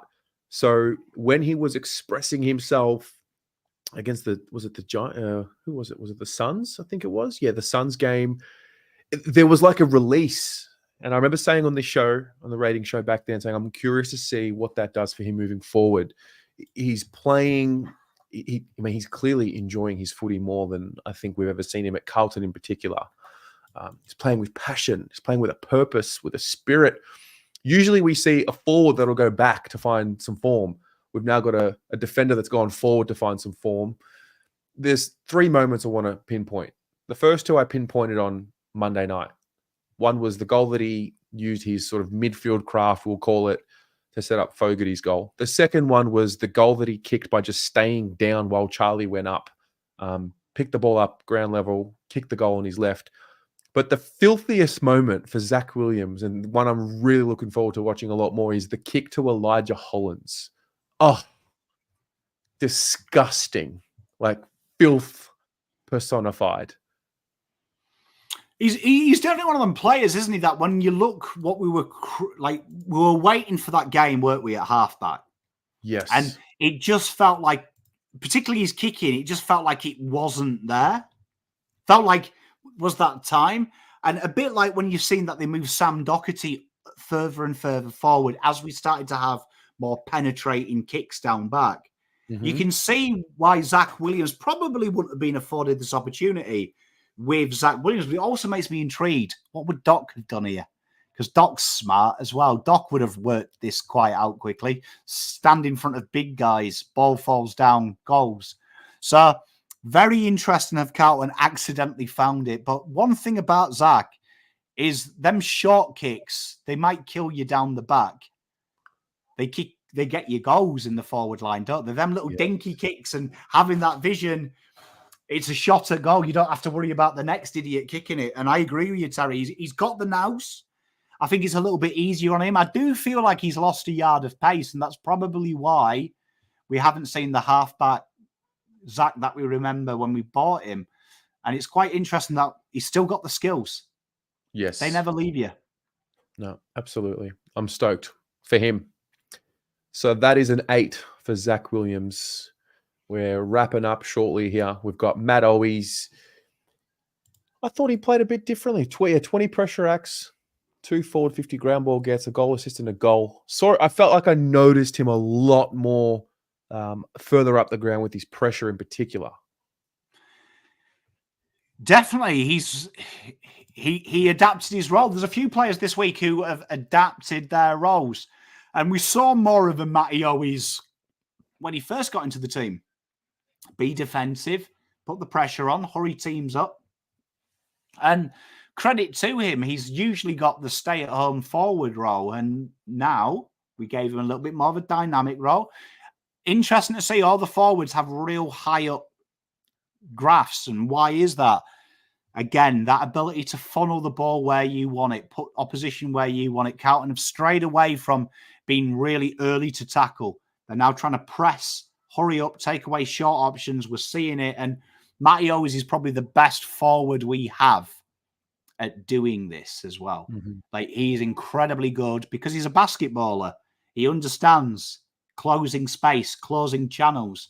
And you see that in abundance. And a few times Ridley looked for that inside ball, and lo and behold, this guy was there taking that angle away. So real good game from him, but an underrated game, because look at them blue numbers. Them blue numbers there are a testament for why Carlton could turn over whenever they wanted. Yeah. So he gets a 7 for his game. Just an interesting spot to reflect. He's 27 years old, Matt Owies. You want to have a go at how many games he's played for us? The Category B rookie? I feel like this will be quite a lot. Then I think it'll be more. So I'll go with my ballpark figure. Matthew Owies has played 63 games. He's played 62. That's crazy. Oh! It's a crazy guess. Yeah. Yeah, 62. You see, I was thinking he's played 30. So I was like, it's got to be a lot more because he has been around forever and probably gifted games. So I was like, 30 games definitely were gifted. Yeah. Look, he's kicked 17 goals for the year. He's usually the first name that people will think of when they say, oh, how do we fit Motlop and so into the team? You said something at the start of the preseason, which I think is about to ring true potentially. If we are going to get to a point where Matt always has to be squeezed out of the side, I remember you said we're winning the flag. That's how good the mix in the forward line would have to be, that you have to squeeze him out. I don't see how he's out of the side at the moment. Yeah, well, I mean, I think like John Flynn's talking about Williams. I mean, about Motlop. I feel like this is a Motlop's got to be looking at this. Like, I'd be taking it personally. Like, I hope Jesse Motlop watched this game and was like, I've got a fucking basketballer better than me. I've got a halfback flanker better than me. You fucking winding me up. Yeah. Like he should be taking this personally, that I have just said Zach Williams is the best small forward at this football club. Jesse Motlop should go, I took that personally, smoking a cigar. Because I do truly believe that Matty Owies' limitations is 7 out of 10 is about where he's at. The best small forwards, 9s, 10s, changing games. And I feel like someone like Jesse Motlop can do that. Like Owies here, ranked elite defensively and did the 5.5 out of 10 attacking wise. So I want someone 9 attacking wise. And that's the thing with Owies, the limitation. It's either defense or attack. Mm-hmm. I feel like Motlop last year, he proved it in the short catchment. He was the second best tackler inside and the second best forward from a limited amount of games stop-start. That should be the level. Yeah. Nice. Yeah. He's a pro. He's a certified pro. Then we move over to Corey Durdin. Oh, so happy for him. One goal, 3 score involvements. Because evidently we're not allowed to talk about him because evidently we gave him too much love on Monday. Oh, how's that? Someone commented during the week saying there's too much positivity about Durdin on this channel. I'm like, have you watched the live chat? I was shocked because all we said is how nice was it to kick a goal? Dubious on this one, but let's have a look. I mean, he played fuck all games and that will reflect he's got a protected score. Only, 20%? What was it? Let me have a look. 26%, so not much. But free score involvements, this excited me because of how busy he was early with a short space, which is what I expect from a sub. Like, you haven't played, be busy, be active, be proactive. Very interesting here because this is what Durdin's known for when he was a kid. He was just a ball of energy. And I need to see that 4 quarters from him. And beautiful that he never left the 50. Just kept going. Well, scary that your light went off. Your light. Yeah, I know. That's a sign. I'm just going to be very careful with that. If that goes like, red. If that comes out red, I'm fucking quitting. Yeah. No, you're right. It was simplified for him. So why is it that when he's not the sub and he plays in the full game slot, we don't see him close to goal like this? Why do we try and unsimplify it? I think we've got the answer with since Arazi has come, because this has been a Vossi thing for 3 years. I think every rating show, every review, I'm like, why the fuck is Owies up here? Why is Durdin? It was always one of them I was picking on. Now we have the answer. It's a defined role. Interesting, because I don't think Durdin's your man. Now, I know Durdin had stints in the midfield, but the guy's 4'8". You ain't playing him on the midfield, you know what I mean? This isn't 90s basketball. This is real life. I feel his role here is, if I was coaching these guys, Owies, Durdin, Motlop, Williams, like that's who you're targeting. Motlop, target Fantasia. Williams, you're owning it. Durdin needs to be looking at Owies and going, I can do that. I can do that. I can do both. We've seen the opportunist goals he kicks. We know he's hungry at tackling. He needs to go to the VFL because I suspect he's on the outer, even with the goal, and go, you know what? The VFL, the forward line is the only place I can be the star, where I can really compare my job. I'm just going to sit forward, lem his feet, hit anything that moves, snag everything. Hit everything, snag everything. And that's what I want to see from him. I want to see him raise them levels because, honestly, I know everyone's falling out of love with Durds. He's a very talented youth. Very talented youth. He's only got to look at Fogarty, look at Owies, and go, I can do this, because he can. He's done it in spurts. Do it more. Yeah. No, I don't know. We spoke about it last night on Footy Abroad. When a player's out of form, rather than get behind him, we seem to want to put the nail in the coffin. He's 22 years old. He's coming along. He's got a lot of development to come. This is an adjusted score. That's why you see the it's protected. Here. So, yeah, like, I mean, that's you can't really give him 25 minutes. Yeah. So that's the team. Now we've got a few more slides. We're going to show you everyone's scores in a moment. We're going to show you the team's heat map, which will tell a little bit more of a story of the game. We're going to go through some of the Horizon players of the game, the riser, And also, we're going to show you who's leading the medal. Then, our new slide tonight, we're going to start doing this every week. We're going to show you the top 3 players from the opposition so we can start to get a bit of an understanding of the type of player that's hurting us week to week or someone that we should focus on. So, first things first, let's look at the team. There it is. What is your reaction to that? Look at it. Have a look at it. I mean, the heat map shows you, the score map there shows you where the domination is. Do you know what I mean? Carlton repelled, spread very well, went up the diddle, and then ultimately every player benefited from it. And that was, I think we can all agree, that was like from start to finish, the most complete performance we've seen against. I know people are downing Essendon, but they are a good side. Yeah, they're solid.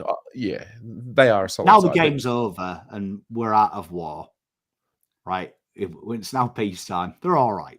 You know what I mean? They're an all right football side. And that was start to finish, less than a minute Carlton didn't lead that game. And it reflects on the score. The Blues won their battles 99.9%. Yep. 4 Blues, only 1 red, and then just littered with green. It's a very, very solid performance. That. Any shocks for you when you were doing these? Did you find yourself surprised at anyone in particular, or do you have a pretty good read on it before you do it? Who surprised me?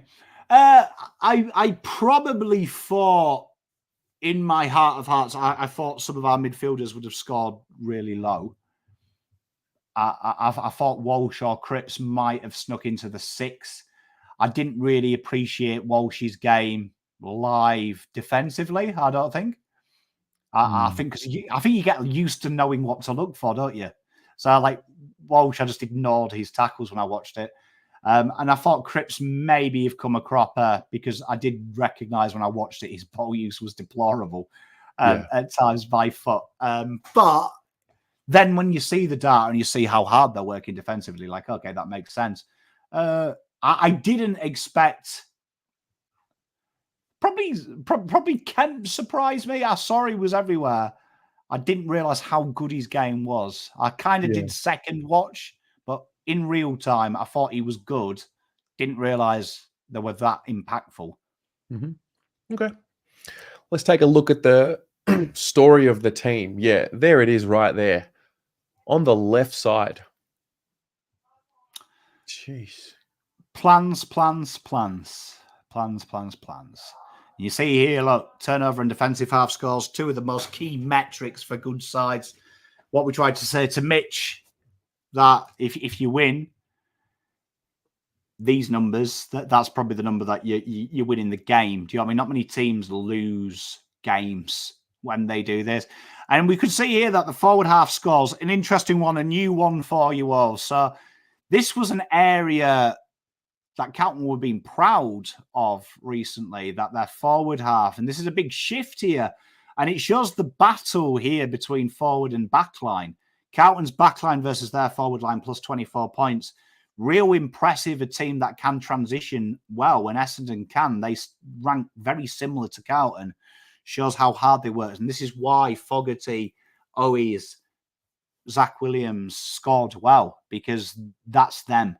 That's them. They're pushing the ball out. They're not allowing them to generate any scores from the back half. And stoppage, what we expect. This is why I always say stoppage and clearance.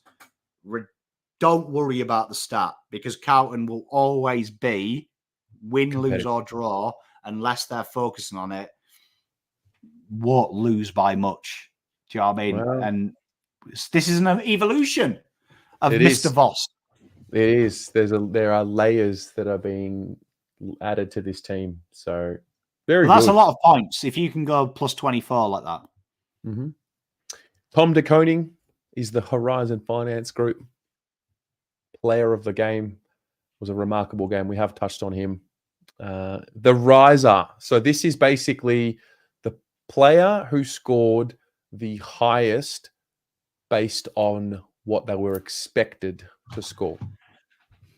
Yeah, so how Elijah, still baby, but at the moment he's expected to have a 6.5. Right.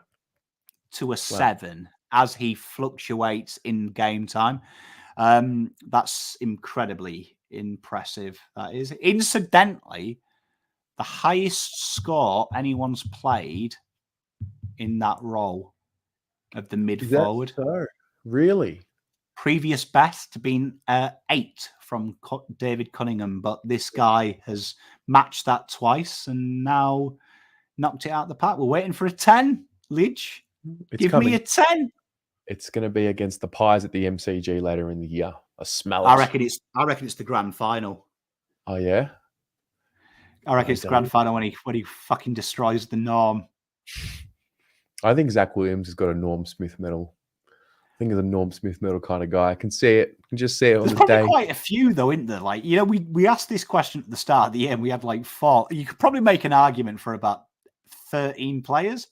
Asking a Carlton supporter who could win a Norm Smith is just like, I mean, you're not going to get a coherent answer. No, but like TDK, you could see TDK having that game in a granny. Yes, true. Like big game, and TDK just goes bananas against Brodie Grundy. Like it's going to be Carlton Sydney, the grand final. I think we can all agree. Like, but you can just see it, can't you? Now, Brodie Grundy versus TDK. Everyone going, oh, should we play Pitternet though? It's Brodie Grundy. Voss backs TDK, and TDK just has a 28 2-goal, 30 hits out domination. Wow. We're daring to dream about a flag. It's brilliant. Oh, no. It's good. This is what happens in the. I was dreaming of going back home in the bye last year. Yeah, true. Let's take a look.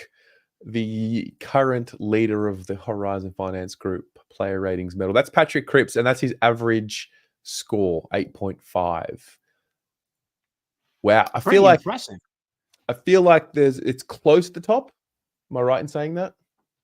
Tell you what, which sheet is it? It's one of these sheets. Here we are. Yes, it is. Tell you what, let's play a little game. Play a little game. Ooh, okay.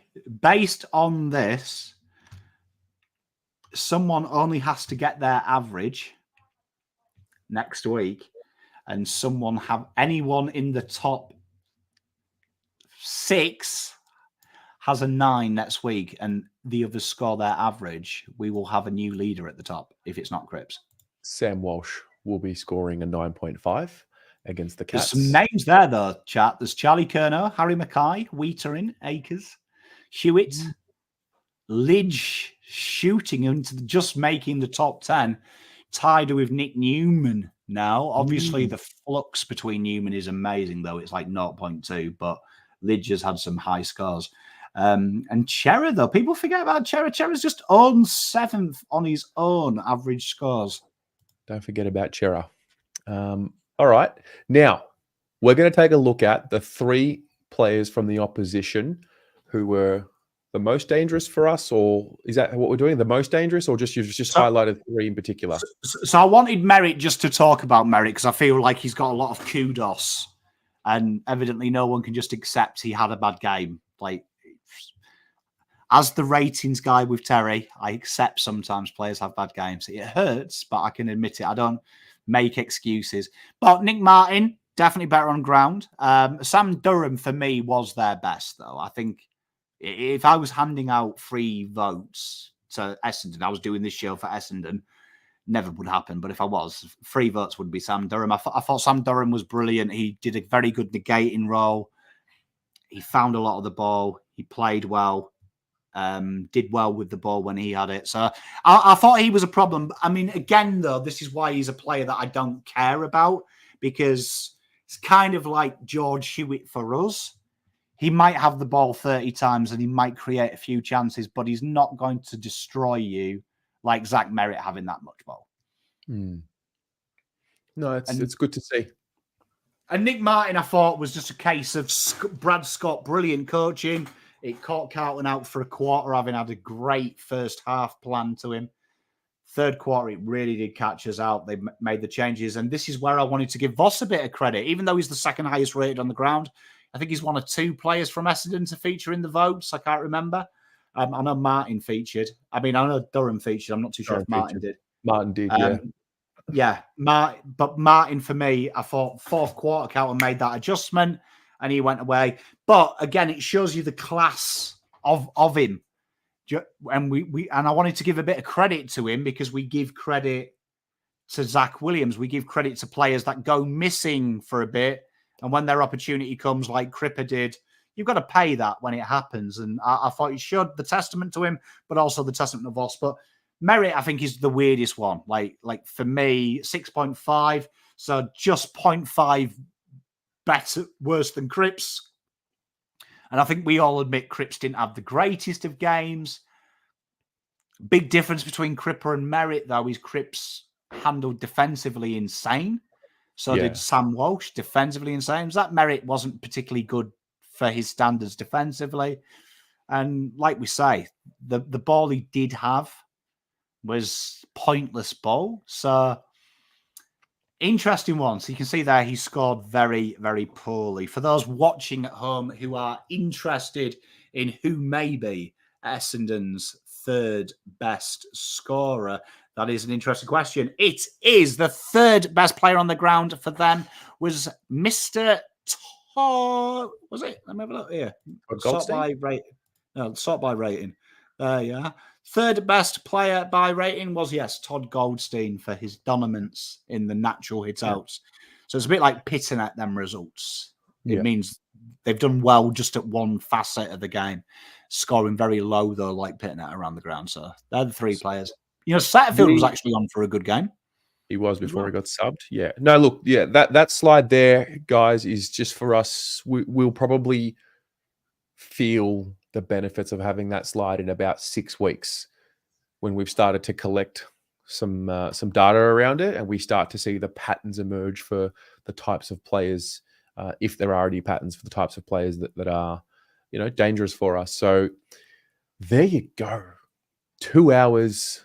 The ratings are done. That is officially a close to round 13 for the 2024 AFL season here on the Blue Abroad YouTube channel. Pommy, thank you very much for that. That was bloody brilliant.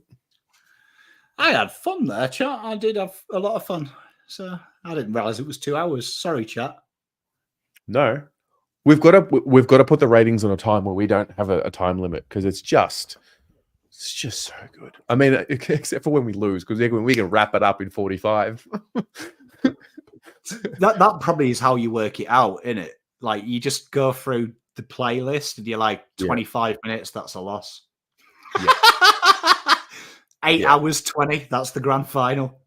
Yep, absolutely. No, spot on. Again, thanks to those of you who tune into the show. If you did enjoy the show, this one takes a lot to get up. There's a lot that goes into preparing this show.